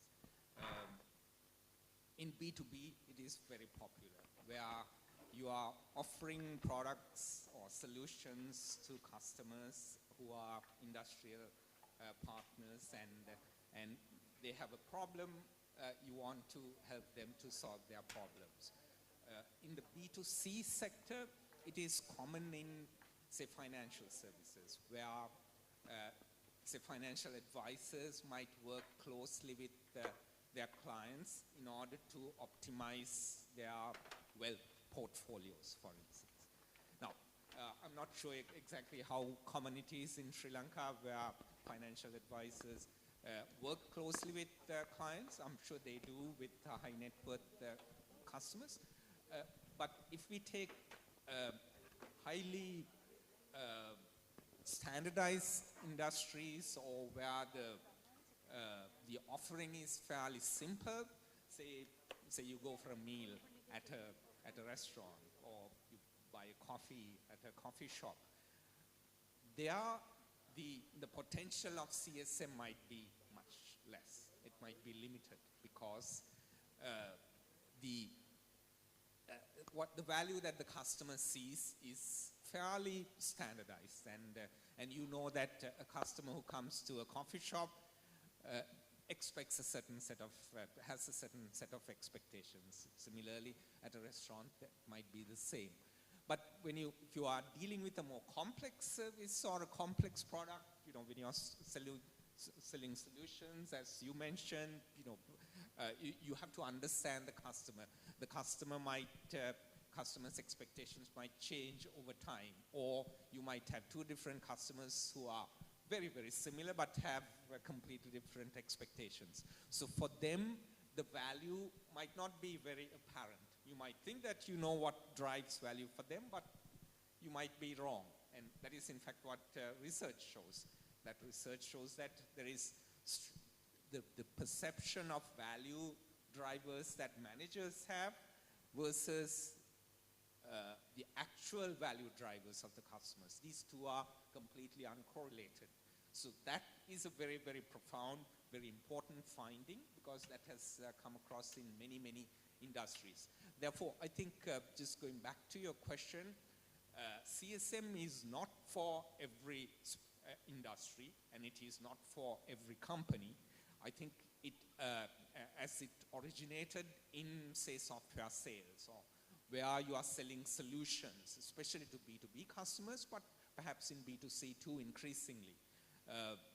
Therefore, I would say that in an industry where it's a very standardized service or offering that you make, then of course the role for CSM might be limited. I guess the opposite of customer success is customer failure, right? The concept of customer success should go along with another similar concept, customer failure. Now, just an example, for the last 3 months, my hobby research has been attending restaurants, other hospitality, like the coffee shops. And one thing I always see is I see a lot of gentlemen in black suits who are managers, assistant managers, going around. So nowadays I call them and ask them, I see you going very fast between one corner. I haven't seen you going and talking to customers. Is talking to customers during your walks is part of your job? Some of them feel embarrassed. That's one thing I have not seen. So I tell them, you should go and ask the customers success and the failure. The last question I have related to, again, services is, one of the things I have noticed is the person who is closest to the customer is the person, the upfront service person. And I see that different people who are serving customers in services like restaurants, hospitality, they have not been trained, or they are not consistently trained. If you would ask one person, is this available? The answer I get is different from the same question if I ask another person. And the last thing, the employees who are meeting the customers face to face, I also see that they have little room to make changes. many times what I would see is, can I have this? They would say no. Can you put cheese on the other side? Not in this restaurant. So I think those two things are somewhat related to your customer success and customer failure. Yeah, absolutely. I totally agree with that idea. We find that frontline employees in many service industries are poorly trained and they are not empowered to make decisions, and they always have to go back to their back office to get approvals, etc. So it is CSMs will have to be highly trained frontline employees. It will have to be a separate function. In most organizations, they work with the sales and the service teams. They are usually distinct from sales because customer success starts post-sales. Therefore, your sales team will go and do the selling. Hopefully, they will pick the right customers because if you pick the wrong customers, ensuring customer success is that much more difficult. But once you do the sale, then the customer success team takes over, and their functions can overlap with sales because in many organizations, customer success people also do renewals, and they might also do some upselling and cross-selling. But it is also important to separate the sales function from the customer success function because there is this apprehension about salespeople in many client organizations. They are afraid of this hard selling. They think that hard selling is detrimental to their interests. So that is why you need this CSM function that is fairly distinct so that you can build the trust that you were referring to earlier. Because if the trust is lost, then that attempt is not going to be successful, essentially. So that's why this concepts such as altruism are very critical because that conveys the idea that you are truly interested in the well-being and the financial success of your customer. And through that, of course, the expectation is that the business logic takes place because your business becomes more sustainable and because your customer base is stable, and that will give returns. And that's why the customer success function can become a profit center and not a cost center, essentially.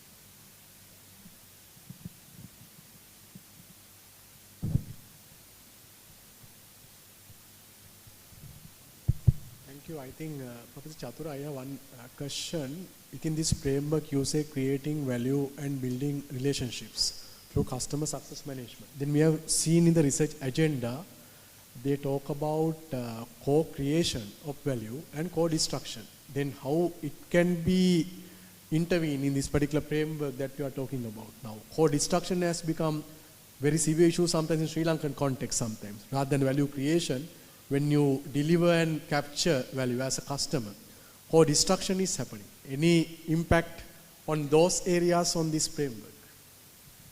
In this research, we haven't really gone into the value destruction idea. We did publish a paper a few years ago on value destruction or value co-destruction, as some people refer to. I think the whole purpose of customer success management or customer value management, as we refer to it in the academic literature, is to make sure that there is no value destruction, essentially, that you are creating value for your customers, or more than creating value, you are creating the optimum value for your customers. So that value optimization process is the responsibility of the customer success function. You might, and that has been brought about by the level of competition that we were referring to, because it's such a competitive marketplace out there that merely delivering normal value, as we might call it, is no longer sufficient. So you need to differentiate yourselves, and you have to find ways to deliver more value than your competitors in order to be successful. And it is especially the case where you have these recurring revenue models where you need to maintain these relationships over a long period of time. And the only thing that will prevent them from switching is delivering or optimizing the value that you deliver to them. And they are, you have to monitor their changing requirements. That is the value monitoring part. So you have to identify the value and then deliver the value, and that will be a competitive advantage essentially. Thank you.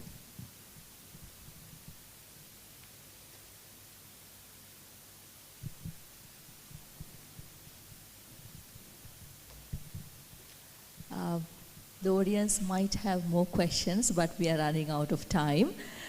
But both Professor Anavira and Mr. Caldera will be around here for a while. So feel free to talk. And in vain, even I couldn't ask my questions that I wrote for them. So with that, let us wind up the session. I think we had a very fruitful chat, discussion on what is customer success management, and we heard the real life experiences and stories as well. So with that, thank you very much for being interactive and very supportive audience. Thank you very much. And thank you very much.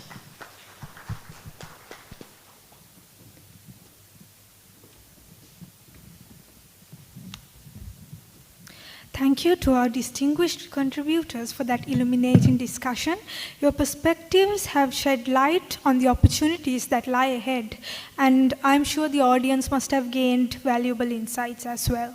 So now it's time to extend our gratitude to our workshop contributors who made this endeavor a success.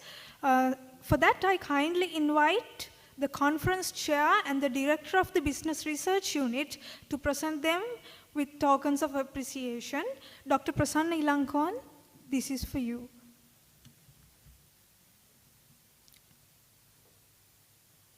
Yes, to present the tokens of appreciation, I invite Dr. Prasanna Ilankon.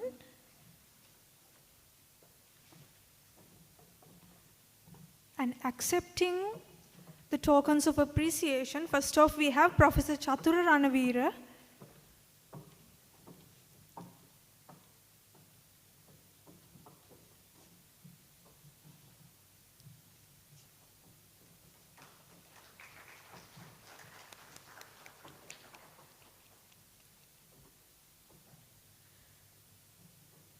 Mr. Ananda Caldera.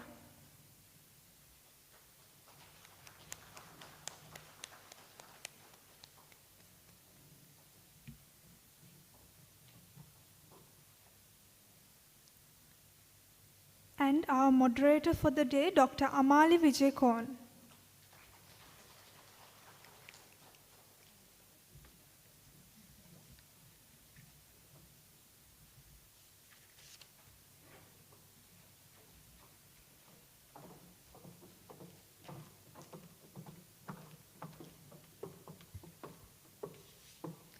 Okay, we are now going to progress to another anticipated event of the day. So the first keynote speaker for today, who is joining us online actually, is a distinguished leader at the intersection of industry, technology, and research. He is a professor of operation and maintenance engineering at Luleå University of Technology in Sweden and the director of the Center for Intelligent Asset Management. With a strong foundation in computer science and more than 15 years of IT industry experience, he brings depth to the field of industrial artificial intelligence. Please welcome with a round of applause Professor Ramin Karim from Luleå University of Technology, and he is joining us online.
Great. Good morning. Hello, everyone. I assume that I'm audible.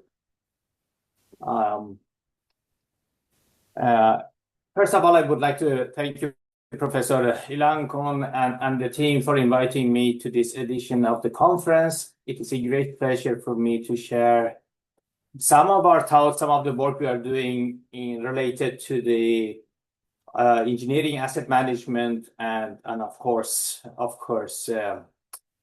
emerging technologies. I will share my screen. And I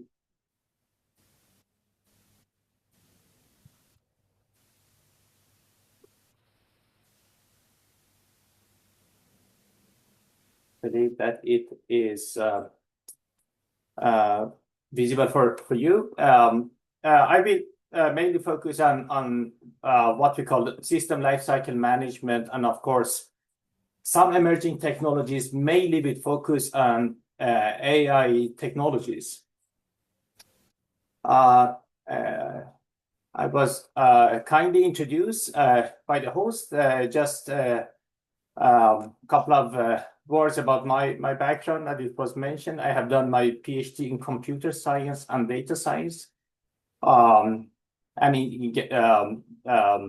been working within operational maintenance engineering and asset management for some years. I'm chairing the research subject of operational maintenance engineering at Luleå University of Technology, which is located in actually in 4 towns, but the main campus is located in a town called Luleå in the north part of Sweden. So we are pretty close to the Arctic Circle, and that is the reason you see so much of snow on the picture here. We are a team of more than 50 researchers, PhDs and senior researchers working on engineering, asset management, operational maintenance technologies. Just before going to the technology part, I would like to bring up a couple of things, couple of fundamentals and basic concepts related to what we call life cycle management in industrial context. And of course, when we think of life cycle management, it is a topic that has been very, so to say, popular in Sweden and Europe the last since 2013, 2014, which is associated with asset management. And I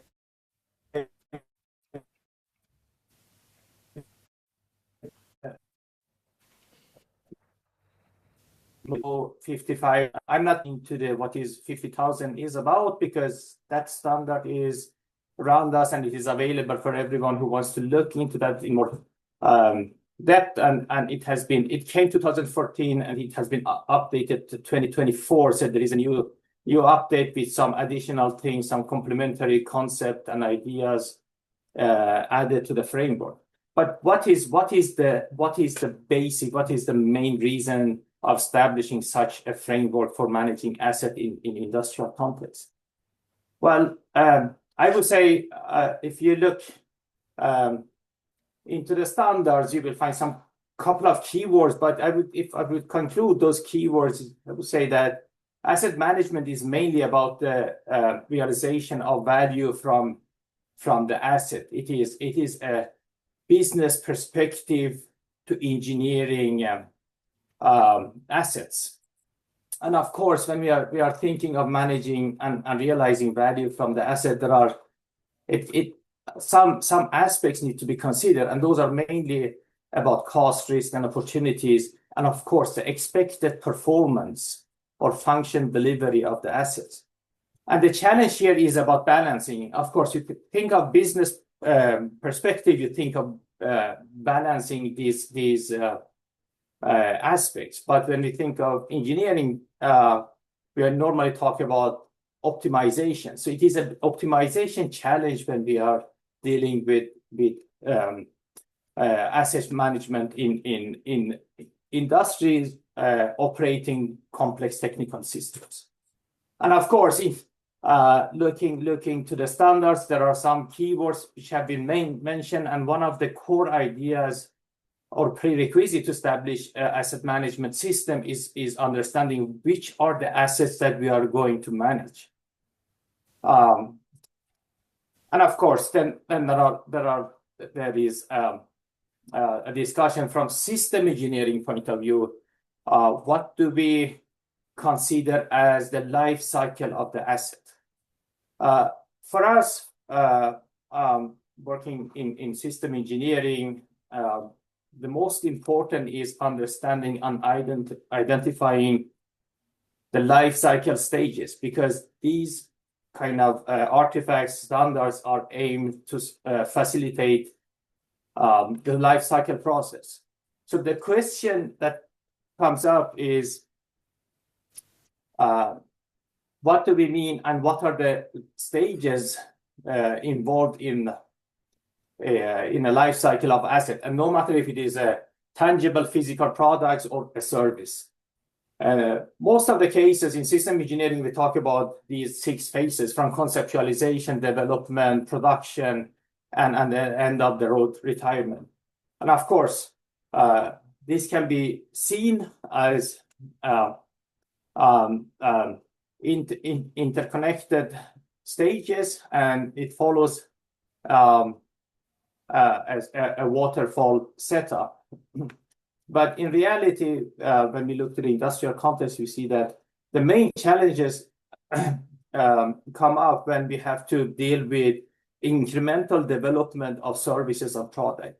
That means that we will have a number of products, components coexisting, and they will exist in different life cycle stages. So we need to have a mechanism that helps us to facilitate this process. And of course, the dynamic of the system is the most challenging part to deal with, because the system changes characteristics during different life cycle phases. And within each stage, new needs and risks and possibilities will be introduced. And we need to manage this information along the whole life cycle of the system of interest. And the main purpose, I would say, is, of course, it is at the end of the day, it is about to satisfying the stakeholders of the system. But we also want to control the risk and reduce the uncertainty and ensure that the system delivers the quality of service and quality of function as it is expected. And system with long life cycle, we know that the system will change characteristics, and that changes need to be reflected in the process of the asset management. And for doing that, there are a number of areas need to be considered when we think of life cycle management. Some of these are, of course, the aspects of maintenance, the aspect of resilience, the aspect of safety, cost, and reliability. The challenge here is it is a large number of topics need to be considered in order to increase the effectiveness and efficiency of life cycle management. I will just stick to one area which has received lots of attention during, I would say, the 5-6 years here in Europe, and that is about resilience. This is just one of the topics we need to think of when we think of life cycle and management. Looking to the safety and safety engineering, normally when we think of safety of a system, we think of a state in which the system delivers function as it is expected. And of course, for doing that, during the design phase of the system, we try to identify hazards, known hazards, and we try to estimate the probability of this hazard by doing a risk assessment. And of course, then we try to design the system to control the risk and the hazards.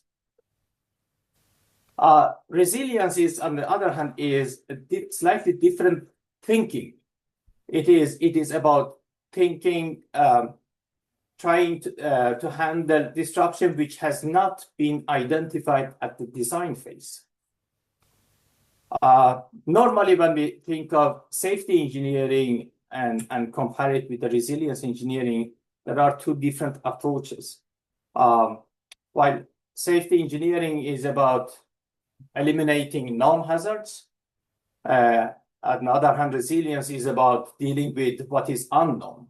And for doing that, we need to have different tools. We are deploying different tools. We are putting more focus on the function and variability of the performance in resilience engineering, while we are using the traditional fault-based and failure-based thinking when it comes to the safety engineering.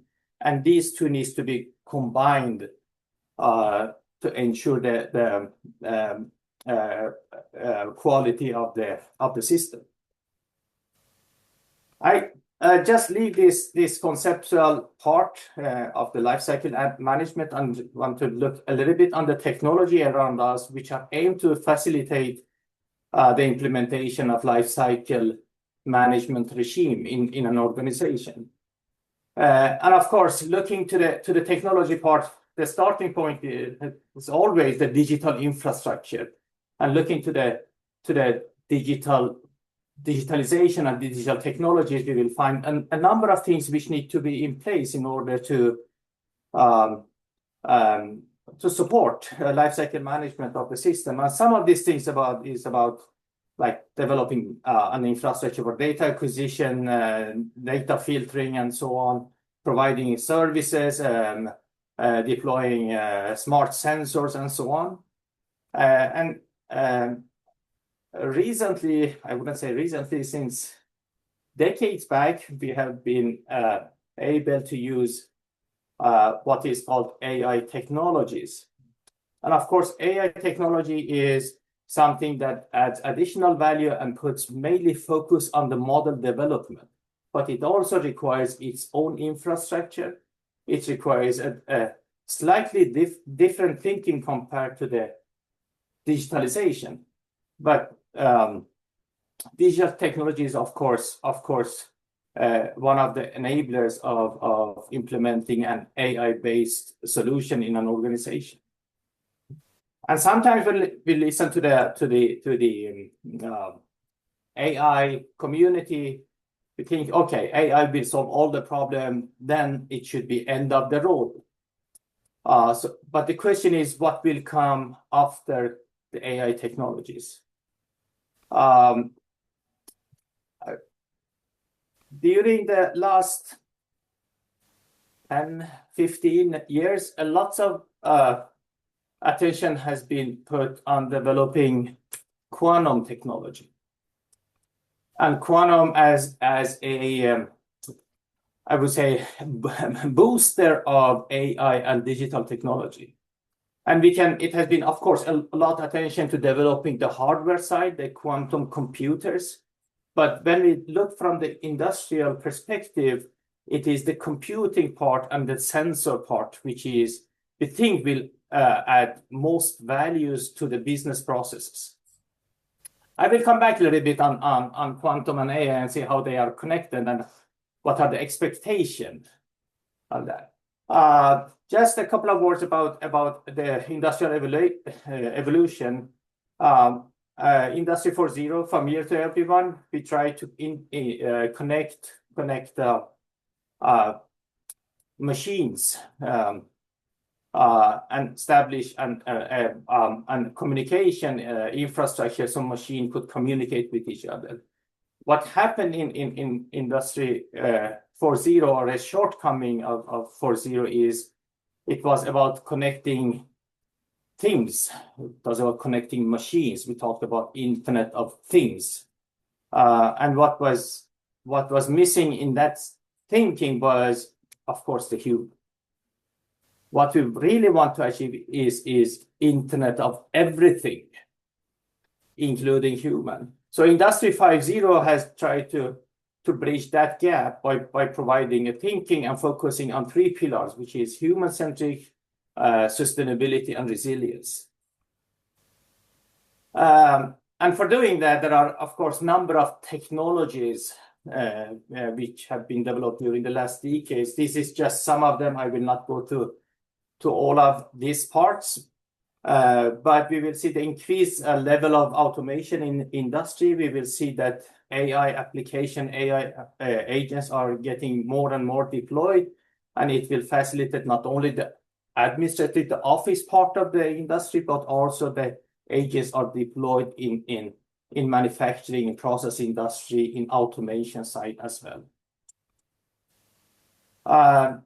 And of course, just shortly about the AI and different approaches or techniques in AI, just looking to the what we call narrow AI, which is a single purpose agent which is very good using certain type of algorithm to do a single task for a given context. It doesn't have the capability to create new content. While generative AI, which has been around us, I mean, it was a hype from November 2023, but actually it has been around us for some years, even though it has received a huge attention since 2023. The question is how we can get use of this in product and service development. The way we are doing is combining these two technologies, these two techniques, because they have different advantages. They are generative Gen AI and narrow AI. They are good in different things. And just looking to a heat map on what kind of challenges which can be addressed, with what kind of AI techniques. This is a recently released report from Gartner. They are trying to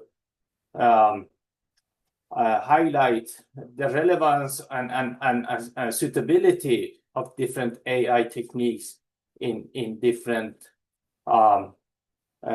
problem-solving processes. I will not go through all of this because that will take a whole day. AI and quantum. When we think of that combination, normally we think of using quantum technologies to boost AI, improving the optimization and efficiency of algorithm. It is expected that quantum can help us to improve the optimization process, simulation, and so on. While we can use AI to boost quantum as well, and using the technology to get better computing capability. And of course, that is a slightly different challenge. This requires a different type of modeling and so on. No matter which technology we are using for system lifecycle management, there are some fundamental challenges which need to be addressed. One of them is about establishing a learning mechanism in industry, and there are some couple of fundamental questions that no matter which industry we are looking into needs to be addressed. One is about the efficiency of the production system. Are the things we are doing right? And that is mainly output through input. The second question is are we doing the right things? That is about establishing the concept, the thinking of doing the right things. And of course, when we talk about right and wrong, we need to have mechanisms that help us to decide what is right and what is wrong. The other challenge, I would say, it is about the deployment of technology in industrial context, and thinking of what is introduced by Martech. Martech's law is about the development pace. Technology changes as more exponential development, while changes in organization has slightly logarithmic development. And the gap increases as the pace of technology development increases over the time. And we can see lots of examples in organizations started with implementing AI in different processes, but they have not been successful. Most of the cases, the explanation is related, the organization was not really ready to get benefits out of the technology. Another part which is important is of course, the governance. We are talking about AI technology boosted by quantum. We are increasing the autonomy of the system. And when we increase the autonomy of the AI system, that means that the system can make decision by itself with no human involvement.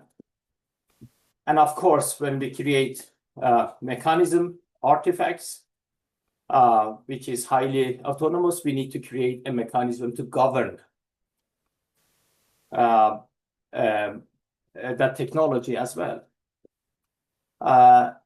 Another challenges of deployment of technology in lifecycle management is about understanding the system and the system thinking. We normally talk about system thinking and system engineering. What is the system of interest, and which are the enabling systems? And this is in most of the cases the reason why conflicts might appear between different business processes between stakeholders, because the system of interest from one stakeholder might be considered as an enabling system for another. And back again to the life cycle stages, understanding in which phase the system is currently existing. Is it in the development phase or utilization phase? Because there are different set of risks associated with each stage of the system. The way we have been approaching these challenges is mainly by structuring the conceptual part. So we have tried to set up a scientific stack saying how technology, which are illustrated at the bottom of this stack, are aimed to suppose what kind of methodology and what kind of overall objective of the system, and which are the prerequisites and what is the overall goal of deploying these kind of technologies. Then we have tried to improve the stack by deploying the scientific stack into different industrial contexts. We have been working with railway, mining, aviation, and so on. And of course, the concept as such doesn't help us to develop appropriate solution for lifecycle management. So we developed our own technology platform, which is called AI Factory, reflecting our research concept, but it is also an engineering tool through which we can develop different demonstrators as proof of concept for industry. The main focus of demonstrators that we are developing is enabling industries with two main capabilities. One is the capability of understanding the current state of the system, current state of various assets, which we call now costing. And the other capability is, which is the most important and is expected to bring most benefit for industry, is the capability of forecasting, seeing into the future. What is the future state of my asset? Because that will help me to establish a more efficient planning strategy and logistics. Just a short couple of examples before I end my presentation. This is when we have used AI Factory to establish a kind of chat mechanism, a GPT mechanism for dealing with information about the legal aspects, environmental aspects, and safety aspects in a certain industry. This has been deployed for mining and railway. We have been using again chat algorithm in combination with graph algorithm for increase the efficiency and describing the content within the ERP and CMMS systems. Another example is using AI and quantum technologies is for battery life cycle management, estimating the remaining useful life of the battery and providing with decision support to improve the efficiency of the mission reliability. An additional example is deployment of this kind of technology for in the context of mining using 3D data, the 3D data sets, and augmenting that with data representation through AR and VR glasses.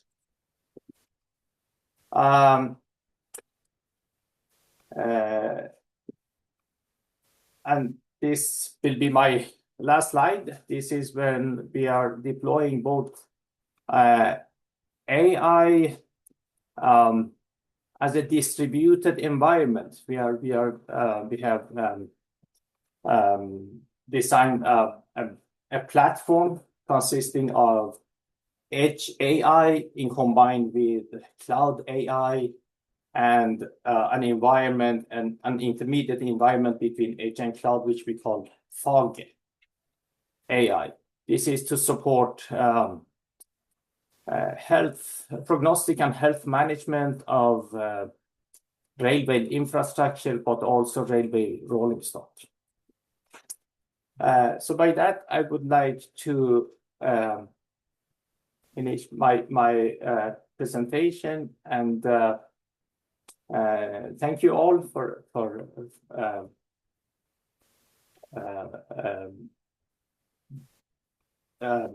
joining, and hand it over to the host.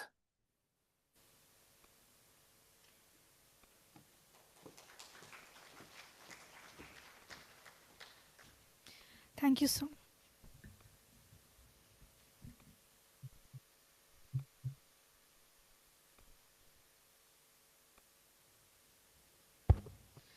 Thank you so much, Professor Karim. Yeah, it has been an inspiring session so far, and I'm sure you think so as well. Now, I have the privilege of introducing our second keynote speaker for today for ICBR 2025. So, Professor Debjit Roy is a chair professor in the Operations and Decision Sciences area at the Indian Institute of Management, Ahmedabad. Distinguished scholar, he holds a PhD in industrial engineering with a focus on decision sciences and operations research from the University of Wisconsin-Madison, along with advanced degrees from both Wisconsin and the Indian Institute of Science, Bangalore. His global academic footprint includes visiting professorships at various universities where he contributes extensively to research and teaching in operations and logistics. Please join me in warmly welcoming Professor Debjit Roy to deliver the keynote address.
defined, right?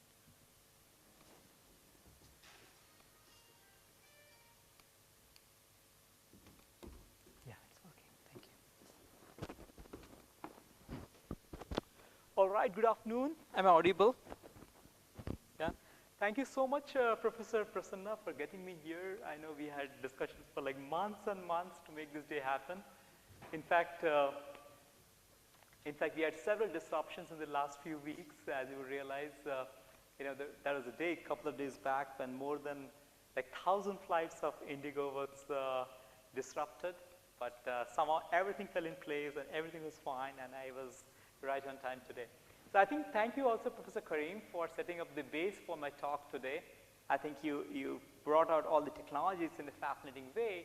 What I'm going to do today is talk about all about data, technologies, and AI, but I'll stay grounded for the SMEs, okay? It's all about how do you manage small and medium enterprises. So I think my introduction was already given. A bit of my work, what I do, my work is quite grounded in technology and business model innovations. You're doing fine? It's okay. So the ideas that I explore is broadly in the area of transport management, looking a lot into trucking, and I'll talk a lot about the driver safety.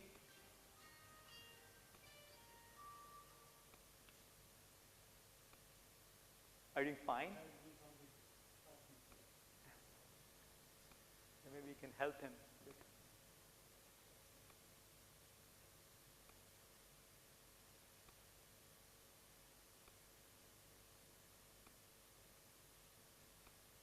Are you fine? Thank you. Yeah, just to talk about what the work I do is broadly the area of transport management, doing a lot of work also in the warehouse design, and I'll talk a lot about it today. In fact, when I returned back to India in 2012, I'm sure the same situation with Sri Lanka as well. We talk a lot about godowns here, right? And the warehouses were really popular after the advent of e-commerce. So I'll talk a lot about e-commerce order fulfillment. And in India specifically, the food delivery platforms have really taken up. I'm not sure how is the scenario same here. So we're doing a lot of work alongside some of the larger players to look at, well, how do you really optimize the last mile delivery, and how do you accommodate algorithmic biases in food delivery, and so on and so forth. Just to tell you a bit about it, after my doctoral program, I spent a year at Rotterdam School of Management. And those who would know that Rotterdam is the largest gateway in Europe. They have larger ports. So doing a lot of work alongside with the container bulk terminals, also looking at the liquid bulk and the dry bulk. And in India, I do a lot of work alongside e-commerce companies such as Flipkart and others on the last mile deliveries. So today I'm going to speak a lot about SMEs, but I'll keep grounded around the technologies perspective. So if we talk about supply chain management, right, and if we talk about where does the opportunities lie, by the way, I always interact, so I would ask a lot of questions, and I hope I get some answers too. So if you talk about supply chain, where do you think the opportunities lie for improvement? If you are the consultant and you have to really improve the supply chains, where would you start off from? Any questions, any responses? If you have to, yeah? The question is that if you had given the opportunity to improve the supply chain, where would your focus lie? Where would the potential opportunities lie?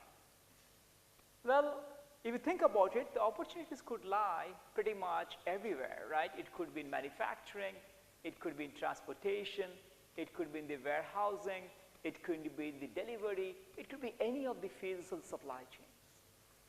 So today what I'm going to do is that I'm going to focus on each of these actors and talk about how digital technologies can really empower some of the SMEs who are operating in these sectors.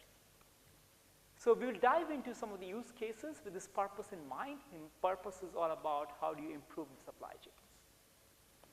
Now before, while I was preparing for this talk, I was doing a lot of research about what are some of the key supply chain management challenges for Sri Lanka, particularly from the SME's perspective. And when I looked a lot about it, what I learned is, well, the infrastructure challenges are quite huge. For example, there is a huge challenge about poor road quality, there is congestion issues, there are frequent logistics delays that increases the lead times and the cost, which is also an opportunity, by the way. Because you have these challenges, you can collaborate with 3PLs, you can adopt a lot of hub and spoke networks, you can leverage the Sri Lanka's port hub position and streamline some of the operations.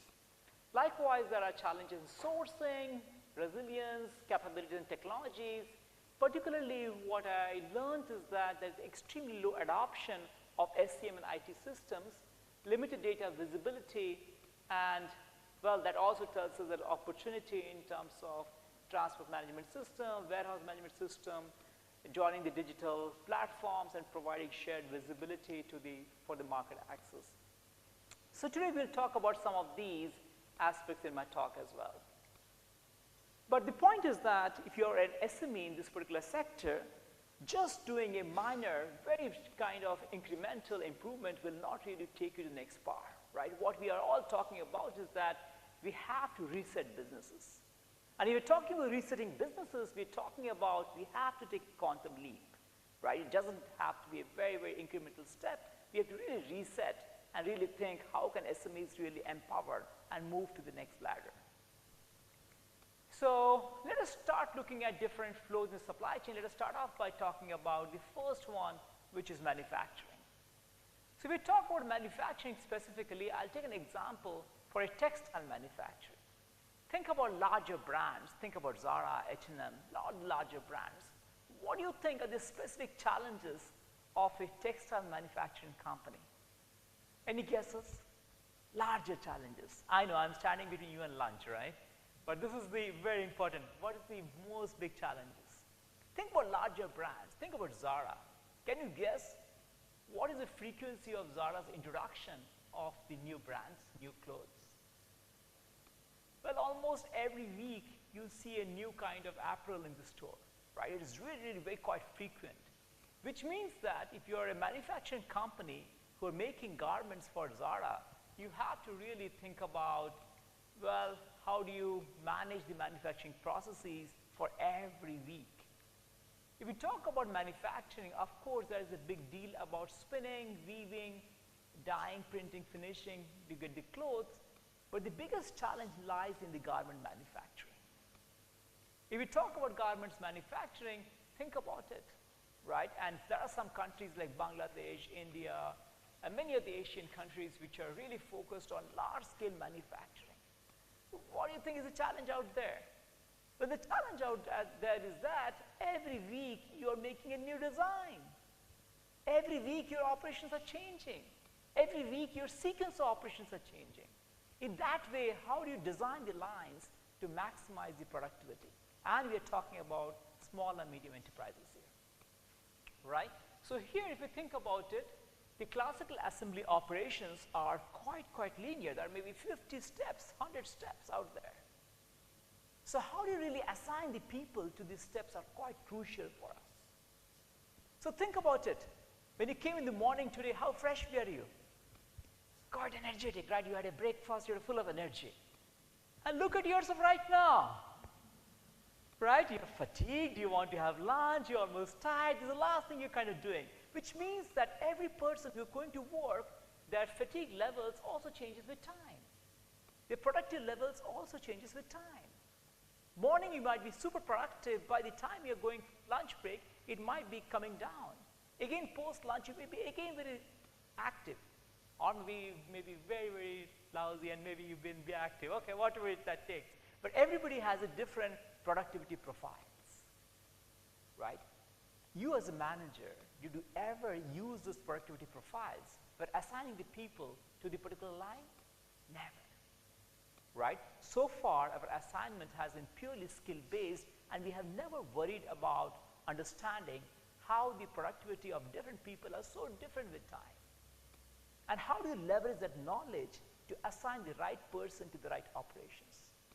So now with the advent of digital technologies, what you can do is that whenever there's a frequent design change, how do you really utilize technology to change the line design? So here, for example, some of the quick questions. Well, which operator high productivity? Which operator has the low productivity? Which employer is the employer of the month? These are the easy questions. More nuanced question is all about, well, how does the workers perform throughout the day, right? How does the fatigue level affect workers' productivity? Which operator should be assigned to which machine? If it allows the operator in the beginning or at the end, right? These are the interesting questions that comes to the manager. So what we can do today is that we have something called computer vision, right? What does the computer vision do? They monitor your activities. How you're changing your hand? What is your cycle time? After how many minutes to every apparel is coming out of your line? So we kind of understand how is your cycle times, how is your productivity behaving throughout the whole day. And that's massive. Because now you can know every person how their productivity profiles look throughout the day. It's no longer constant, it's time varying. And what did we use here? Technology, right? All about computer vision now. So once you know this data, you can figure out what is cycle time, what is the operation, what is the garment style, order quantity, and based on this, you can start learning every person's behavior. Unless you learn, how do you optimize? So all we are saying here is to move away from static optimization to all about dynamic world. Because every person is so dynamic, right? So it doesn't need to do any more static. We want to learn how each worker performs throughout the day and how can we use those profiles to assign the person at the right location in the whole line. So the learning here is that we use a technological computer vision. From that we get the data of the worker times. We can do dynamic assignment of the workers, and the method that we use here is more about statistical learning and optimization, right? So the key takeaways from the first use case is that you have to rethink your existing processes. And what allows you to rethink? Technology. If you didn't have the computer vision, you would have never figured out how is the productivity profiles changing over the day, right? It's only because of technology you are now having new data sources. And because of new data, you can identify the improvement opportunities. And all we are saying is that you have to move away from static to more dynamic decision making, from offline to more online decision making, from reactive to more proactive decision making. That's where the world is getting towards, right? So that takes us to the second use case of the transport, which will focus on the trucking. Any kind of comments on the production use case? Okay, let's move on to the trucking. If you talk about trucking in Sri Lanka, what do you think is the biggest challenges of trucking? Any guesses? Big challenges, which is really stopping you. Well, I did some research as well, and I found that trucking is on the growth in Sri Lanka. In fact, they say that this market is kind of growing quite big. It's $8.49 billion. And among the freight modes that you have, the share of the road freight transport is about 67%. But the key challenges they talk about is one about driver shortages. That's a huge challenge. And the second big challenge for Sri Lanka is also about high logistics cost. And these are two big challenges in the freight transport. So how can we use digital tech to kind of address these challenges? So what you can do is that, again, I was talking about some of the SME action items. You could think about, well, can I optimize my maintenance? Can I optimize my load bearing? Can I avoid dry runs? Can I use GPS standardized communication protocols? Can I manage dynamic capacity planning so that I can utilize my fleet even better? Right? Again, the SMEs have a huge role of using digital technologies in optimizing the trucking operations. Right? Let us see a use case. If we talk about drivers, this is the use case from India. Even in India today, you have 600 drivers for 1,000 trucks. What does it mean? It doesn't mean that you have 0.6 driver for a truck. It just tells you half of your trucks are idle, right? Because there's significant driver shortages over here. And primarily because the incentives are quite poor and the driving conditions are also terrible, right? These are the kind of reasons. So what we did here is that we also looked at the driver attrition with the truck age. So this is, we found out that drivers leave because of better salary, comfort, job satisfaction, bonuses, and so forth. But what is interesting here is that, I'll just walk you through not very easy to read this graph. In the x-axis, what you have here is the days that the driver stays with the company, and the y-axis is the probabilities. So what this is telling you is that if you talk about the green one is more about the younger trucks, young fleet. Okay, the vintage is maybe 2 to 3 years or 3 to 4 years. If you give a young truck to the driver, the chances that the driver will be staying with the company is much longer, right? So in India, for example, if your truck is 10 years old, what do? You still use it. 15 years old, still use it. 20 years, still use it. 25, every part has gone wrong. Still use it for local travel, right? But all we are saying is that if you can give young trucks to the drivers, the chances of the driver fatigue levels is much better, right? It comes down. Not just that, the maintenance cost comes down. As a result, the chance that the drivers are much more productive is very, very high, okay? So all we are saying is that divest the old polluting trucks, which are also affecting your retention, invest in better technology, and hopefully that will improve your driver conditions. So we have a paper on that which is called the cutting the scrap. It's all about, we show this kind of result that the impact of truck age on driver retention, driver safety, and driving productivity based on data from India's SMEs, trucking companies, right? So you can use some of these results to really show what's the impact of it.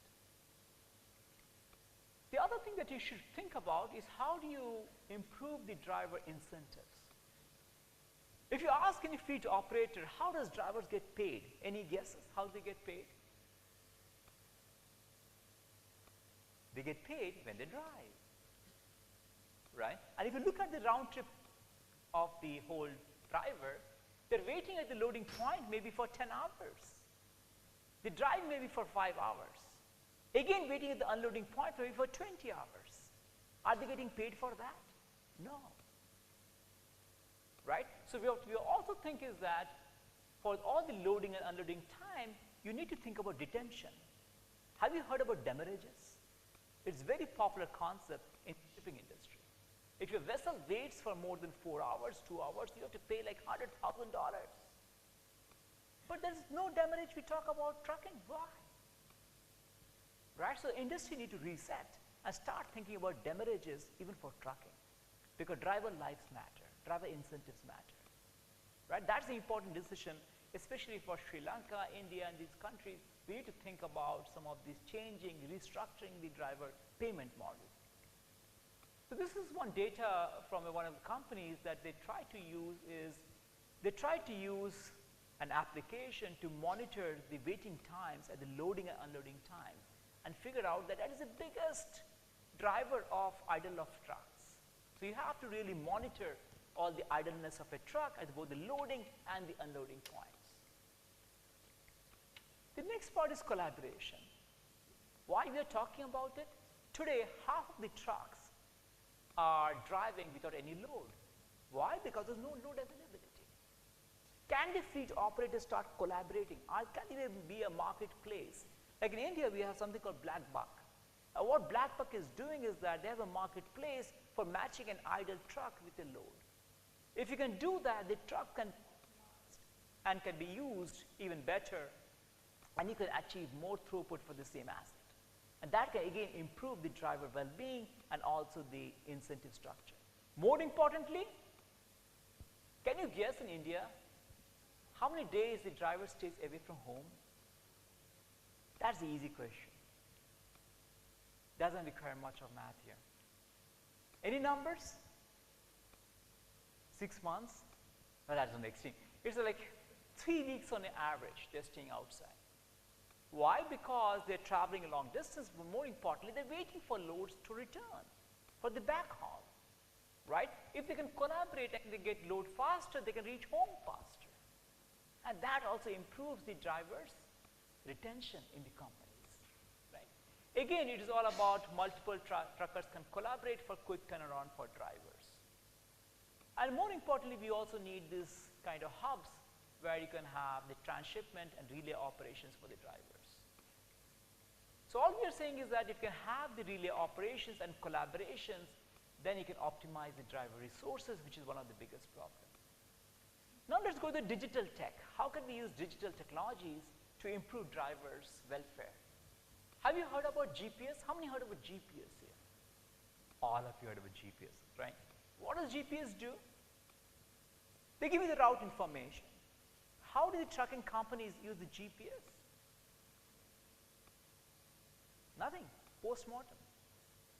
Right? Once the accident is done, you can figure out what was the velocity. So again, GPS and all are very reactive in nature. They're not proactive. So today you can use digital technologies. For example, you can use, say, this is a company in India called HumSafer. What they do is that they have app.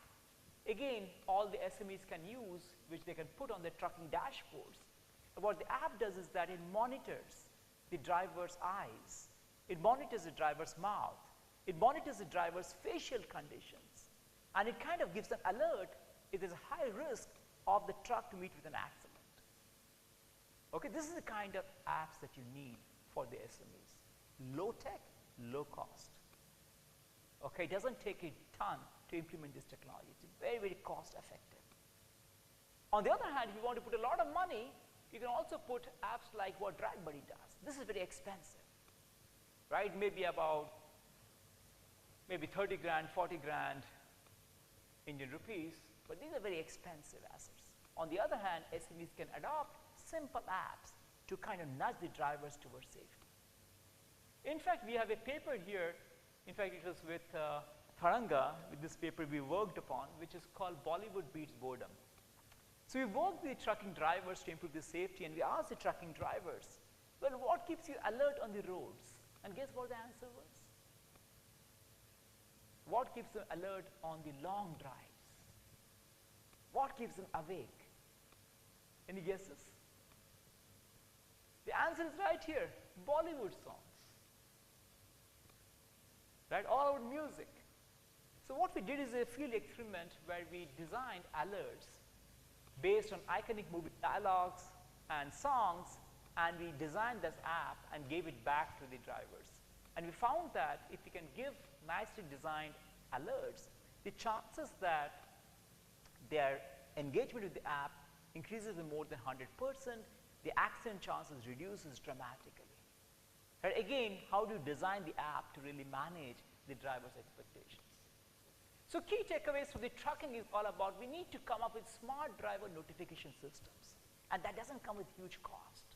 You can have simple apps that can help the drivers to remain safer on the roads. And again, we have to move away from static analysis, which is all about GPS based, to more real-time alerts. Okay, and the final is all about we have to move away from offline to more of online decision making. So far we saw use cases in manufacturing and trucking. Let's pivot now, and this was a very interesting article we wrote in ORMS today, which is symbiotic relationship of humans and AI. And how should you reset the smart notification systems as the humans also evolve, right? Because if you give an alerts, the human's behavior changes. Now, how do you redesign your AIs? AIs are not constant, they have to be constantly revamped based on the changing human behavior. So I think here it is all about using cameras, using real-time vehicle driver attributes. We have to think about smart alerts, and the method is all about machine learning, algorithms, and generating real-time policies for the drivers, right? So we saw about manufacturing and transport. Let's pivot now to warehouse, okay? So in the warehouse, we'll look at different settings of the warehouse. The first one we'll talk about, again, the warehouse challenges for SMEs are plenty in terms of operation capability, low digitization, weak risk management, and many other challenges.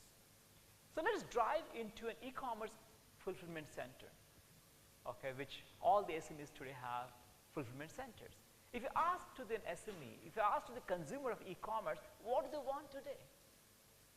What are the e-commerce customers' expectations? It's all about speed. Of course they want fast. And they want it when they want it. Right? They want flexibility also.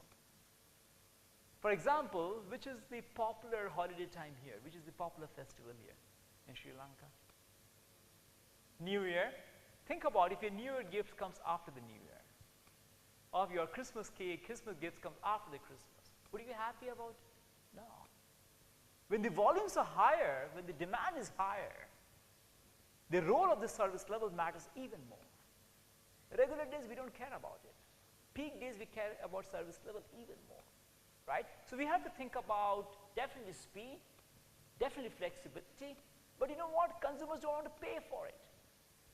They want it free. These are the 3 F's in e-commerce: fast, free, and flexibility, right? How does SMEs drive it? So if you think about today, there's a lot of automation and robotics out here. For example, how is the online order fulfilled? Well, first you place the order, and then it is picked, packed, and shipped out, right? And all you want is speed, cost, flexibility, sustainability, safety. You want everything, but you don't want to pay for it, which means cost is also paramount here, right? You have to reduce cost. So all we are saying is that there are challenges from the e-commerce provider, there's e-customer requirements. We need to design flexible DCs. And how is the world coping up with this? The world is coping up with this with having flexible robots. Okay? So what we are talking here today is, this is very interesting. Why don't you take a minute to read this out? This is very, very interesting. This is from a recent LinkedIn post. I just found that fascinating. In fact, this is from a technology leader at a company called Locus Robotics. I'll read it for you. It starts with saying that no monuments. Okay? It tells you that ASRS, which is a AS automated storage retrieval system, is a form of a monument automation, high capex, rigid, and slow to adapt. It performs well when volumes are stable and demand is unpredictable. But when your business dynamics shift, channels change, consumer behavior evolves, you risk being stuck with an expensive, underutilized asset, or even worse, a system incapable of servicing your consumers.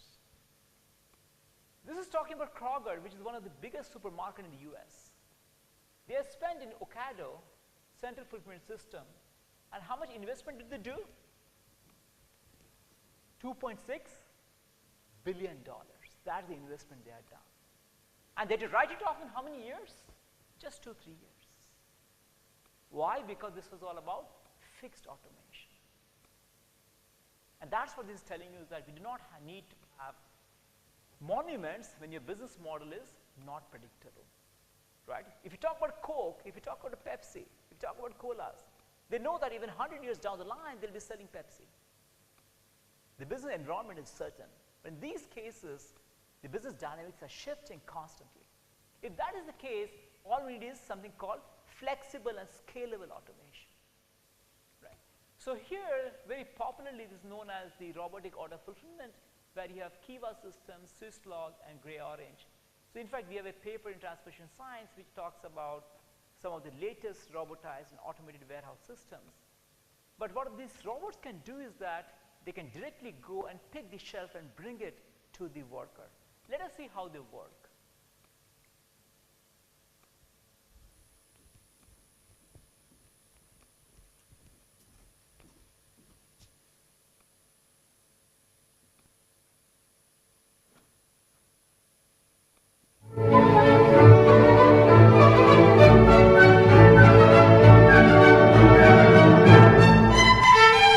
They are fast, they are strong, and the color of Orange Crush.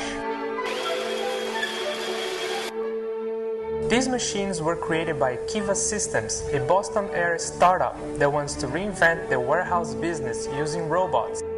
Lots of robots. Kiva's idea is simple. By making inventory items move instead of the workers, they can fulfill orders faster. In Woburn, Massachusetts, Kiva set up a warehouse to demonstrate the system.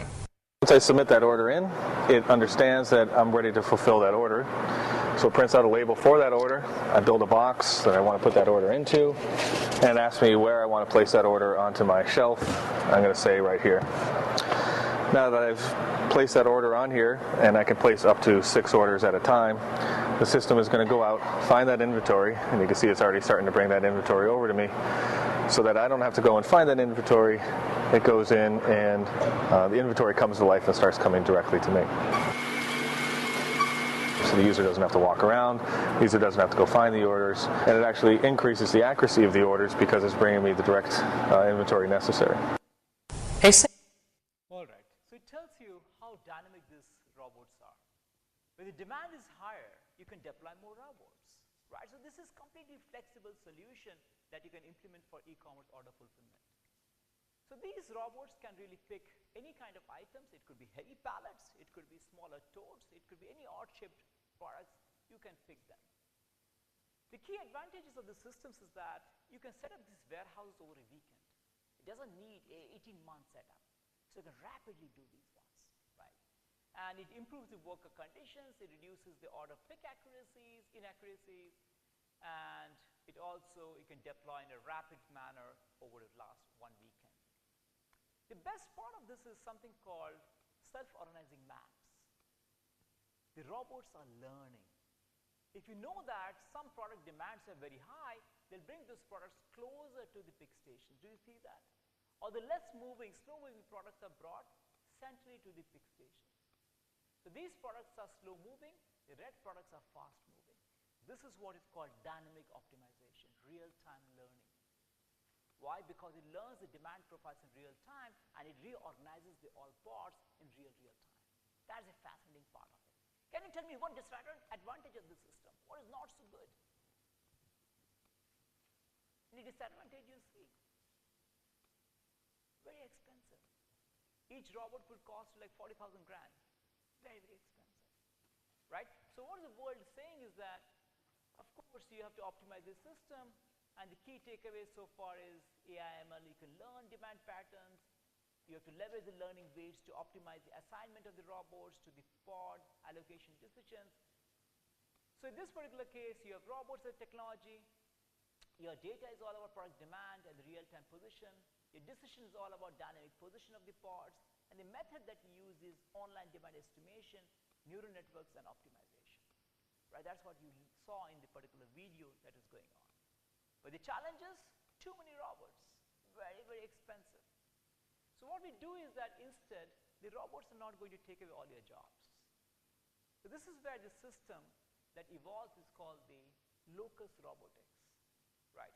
So instead of having only robots or only pickers, we're talking about collaboration of robots and humans. Today's world is all about human-robot collaboration. How can they collaborate to maximize the productivity?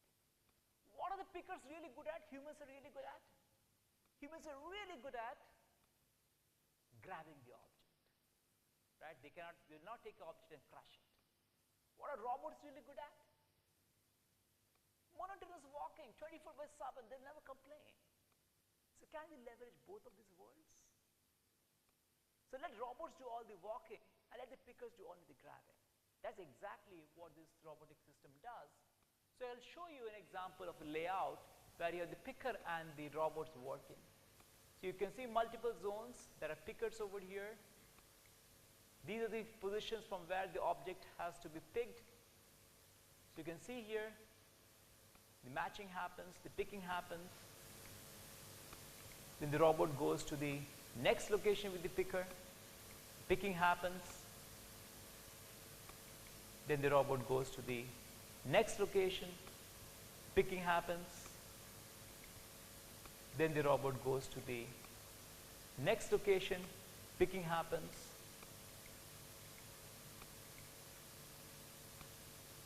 Next location, the picking happens. The picker stays there, robot goes to the next location, picking happens. Next location, picking happens. What did you observe from here? The robots are doing most of the walking, right? The pickers are more or less constrained in the same zones. So what we are seeing here is that at the end of the day, the robot is doing all the travel. As a result, it reduces pickers' fatigue levels, right? That's the best part of it. So here you can think about how do you use real-time dynamic information to route the robots. For example, if I want to go to a particular zone, if the zone is already congested, let me go to another zone, do the work, I'll come back here later. But I can do that if I have real-time congestion information. Again, we're talking about real-time sensors. How can they provide real-time information so that I can use that in my real-time routing algorithms? Okay, it's again about moving from static to more dynamic decision making. Right? So it's all about routing strategy, can change, and we can leverage it. So this is the paper that is forthcoming in Transportation Science, where we will be talking about how do you figure out the right bot for the right picker. Right? And here we're talking about collaboration strategies of human and bots in order pick systems. And where we're talking a lot about routing strategies and how we can make these things happen. So it's all about, so far, can the AI engine learn? For example, if I know as a picker, I prefer something, can you also incorporate the picker's choices in the routing? It's not just purely algorithm driven, it's also leveraging the picker's choices in the decision making. That's where the world has to lead towards. AI cannot rule us. AI has to accommodate our choices while they develop some of these algorithmic choices. So we also have a paper in HBR which we talk about how warehouse and logistics automation works together with human partners. It's not just robots, it's not just humans, it's all about collaborative effort. The world is moving towards human-robot collaboration. This is what we're talking about here.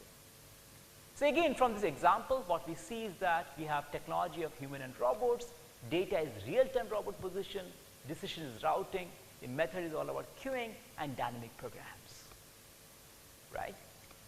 So the key takeaways from this particular example is that we have to move to dynamic decisions, we need to think about collaborative order picking, we have to understand the behavioral issue.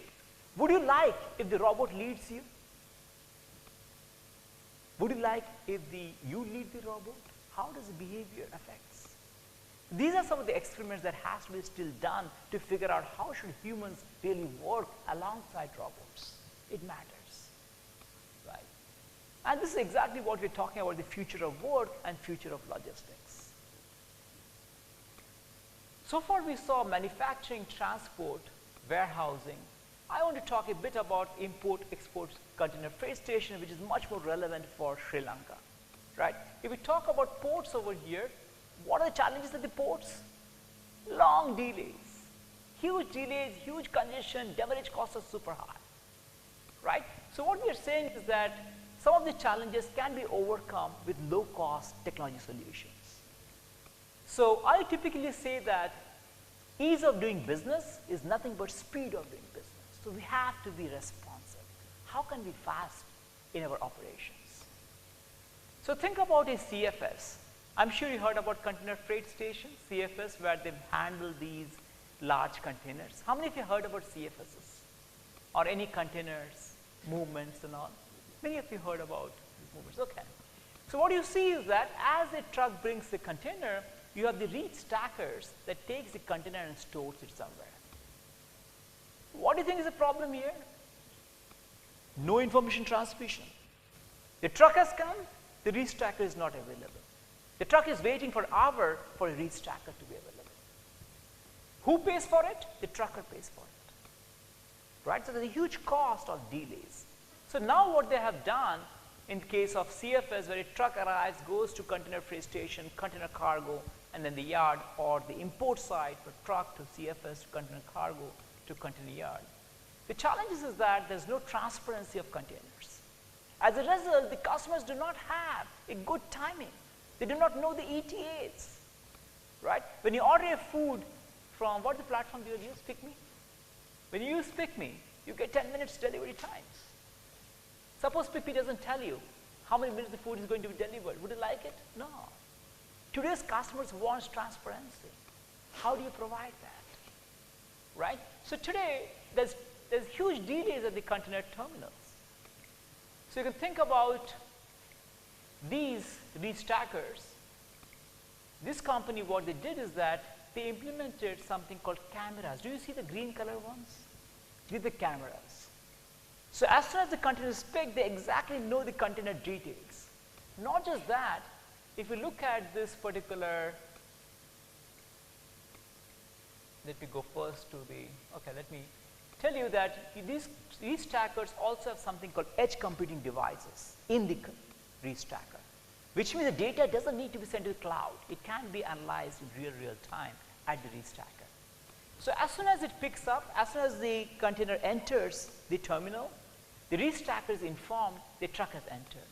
As a result, restacker is ready to pick up the container. It reduces the coordination delays significantly. So you can find out not only utilizations, uptime, TAT metrics, but you can also analyze when is the congestion happening, at which point in time, what are ETA estimates, and based on that you can determine something called appointment slots for the trucks. Again, you're optimizing based on real-time data. You can also do prescriptive things. For example, you can figure out what is the optimal location to store the container. Again, you can learn the behavior and then optimize it. Again, we have a paper on this one in OR. It's called Modeling and Design of Content Terminal Operations. So this paper actually talks about how do you manage the congestion of the ports using data-driven techniques. I think the idea here is all about you have the cameras, scanner, edge containing devices. That's the technology. Data is our real-time container information. Decision is smart allocation of containers. And the method is generating real-time policies and managing the congestion, right? So far we looked into manufacturing, we looked at transport, we looked at a warehouse. Let's do the last use case of the day from me, my talk on the delivery speed, right? If we talk about delivery, let's take an example. What makes customer happy? Think about Pick Me. What makes you happy? Instant delivery, right? It's all about magic. All the speed is what makes you happy. So here, think about it. If you have a whole fulfillment process, the waiting times can actually enhance or increase your delivery times and reduce the whole responsiveness.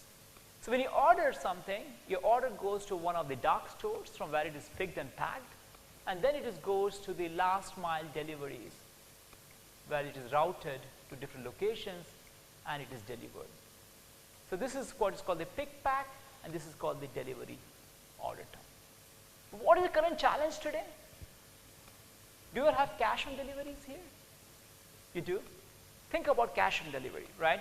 I go to Dr. Prasanna's house to deliver a product. Whenever I go, I don't find him. Right? And the e-commerce order is returned back. Again, I have to go back. Again, I don't find him. So I have to attend multiple times to really get the customer, and that increases the delivery cost. So this is one of the projects we worked alongside Flipkart, and what the whole idea was that, can I deliver, design what is called the customer success profiles? For example, I go to Dr. Amila's house, and I know exactly what time she'll be there. I go to Dr. Prasanna's house, I know exactly what time he'll be there. If you can design those order success profiles, you can reduce the number of times, number of attempts for each delivery, and that's massive. So here we had a nice kind of data where we had trained models, then we had delivered success profiles, and then we figured out what time we should deliver our orders. So you can see here, these customers, you have to go before 10 a.m. in the morning. On the other, these customers, you're okay until maybe 2 p.m. in the afternoon. These customers, you're okay, they're always at home, go anytime at 6 p.m.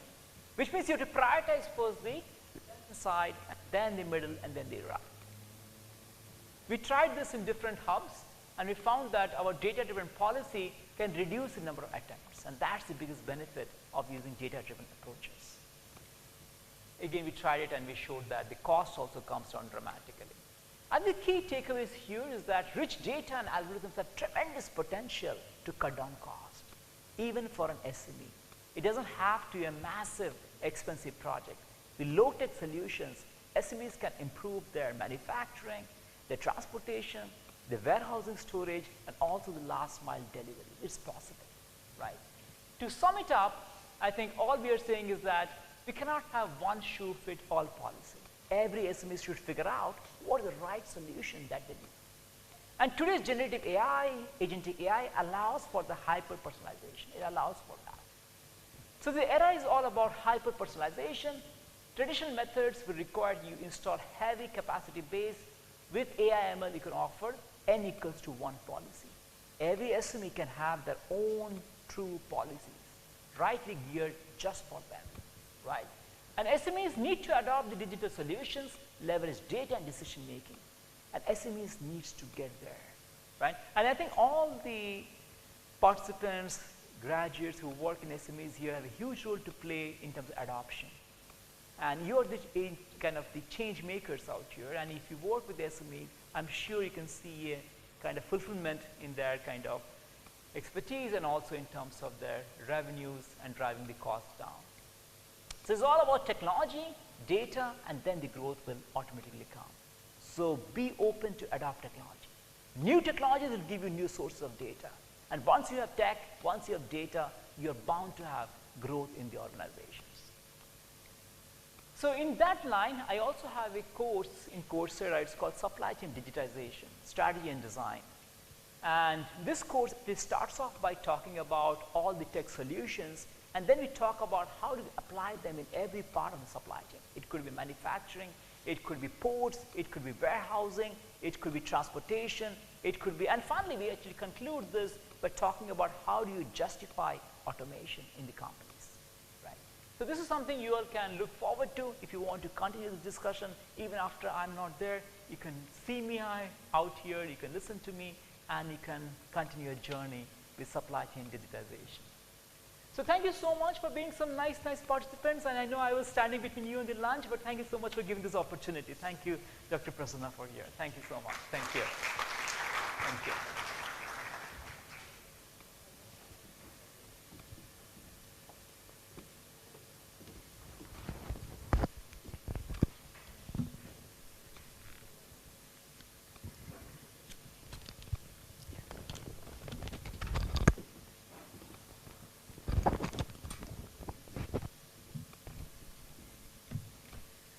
Thank you very much, Professor Roy, for the valuable and incredible insights. It was such an honor having you today, actually, all the way from our neighboring country. So, and I would like to invite you back on stage for a minute.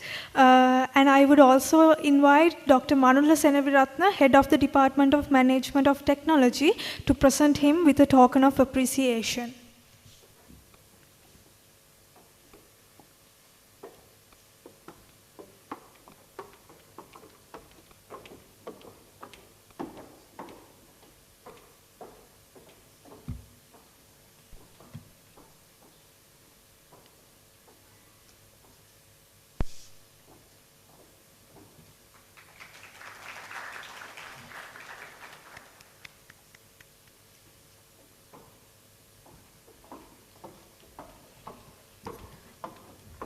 Well, it goes without saying that none of this would have been possible if not for the sponsors who believed in our shared vision.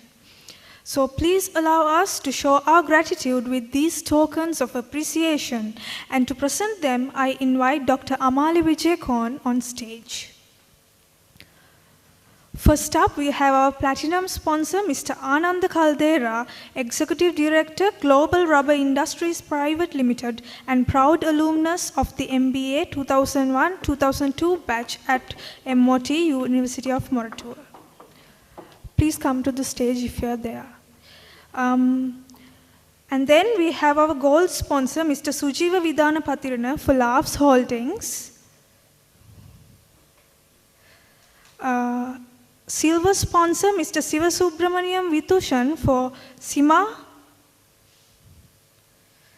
And silver sponsor, Mr. Lahiru Vijayaratna for Modern Pack Lanka Limited.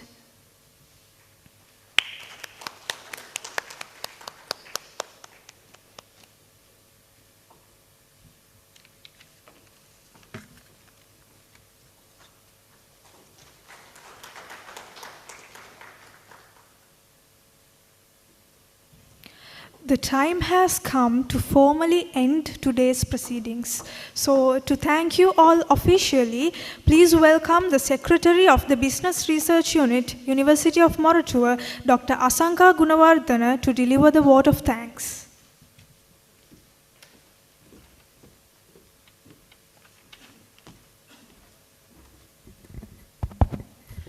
Good afternoon, dear distinguished guests. respected speakers, colleagues, ladies and gentlemen. So as we come to the end of this wonderful inaugural session of the International Conference on Business Research 2025, it's my privilege to extend a heartfelt vote of thanks on behalf of the conference organizing committee, especially after the unexpected challenges our country faced since the last weeks. So first, our sincere thanks goes to our chief guest, Dr. Hemachandra Vegapitiya, for accepting our invitation and joining us despite his busy schedule. So we truly appreciate your inspiring message and the practical insight you shared on empowering SMEs for economic growth. We hope we can continue to work together in innovative ways to help rebuild our country. Next, we thank our keynote speakers, Professor Debjit Roy and Professor Ramin Karim, for sharing your expertise and timely presentations on leveraging data, digital technologies, and AI to stay competitive.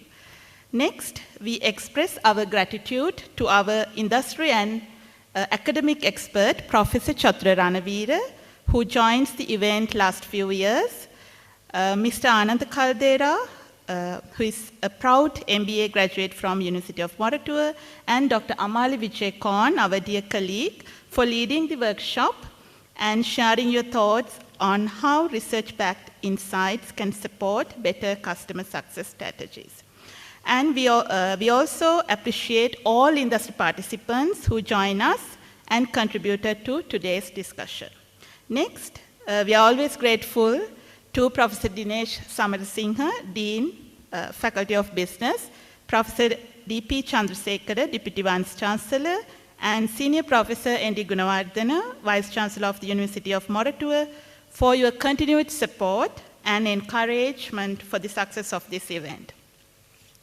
Then our special thanks goes to the conference chair, Dr. Prasanna Ilankon, for your leadership and the immense effort you put into organizing this conference. Thank you, sir.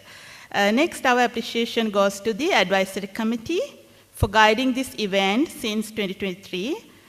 Next, a big thank to the editorial committee and to all the expert reviewers who dedicated your time and expertise in the whole reviewing process.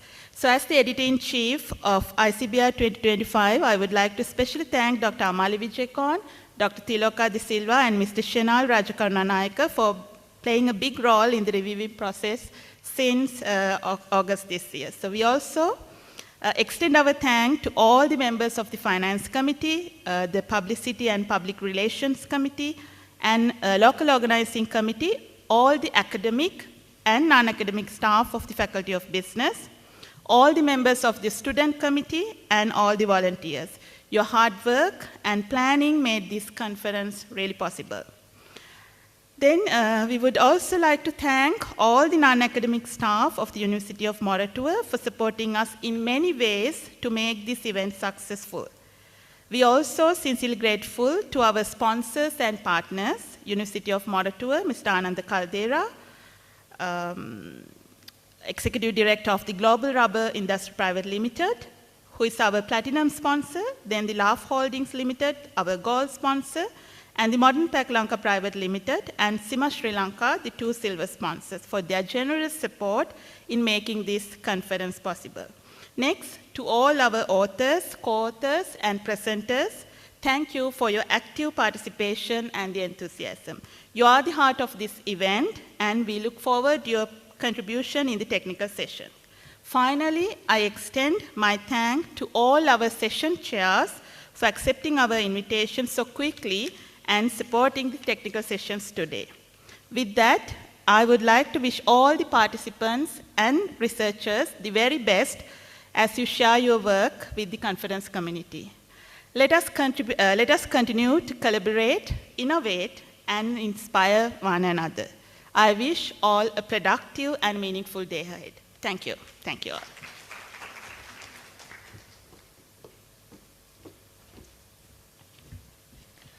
Thank you, Dr. Asanka. Ladies and gentlemen, we will now break for lunch, but I have a few announcements to make before that, so please bear with me. After lunch, there will be 3 parallel technical sessions where the research paper presentations will take place. You are required to meet us for lunch and the 3 sessions afterwards at the Faculty of Business, to where our organizing committee will guide you. So we will be meeting you again at the Faculty of Business auditorium for the awarding ceremony right after the technical sessions. And thank you so much for being patient and supportive of this amazing academic endeavor. You're the best.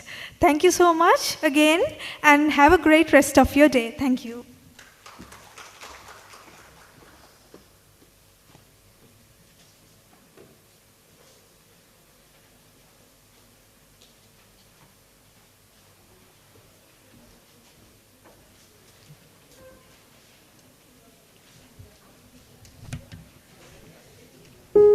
Thank you.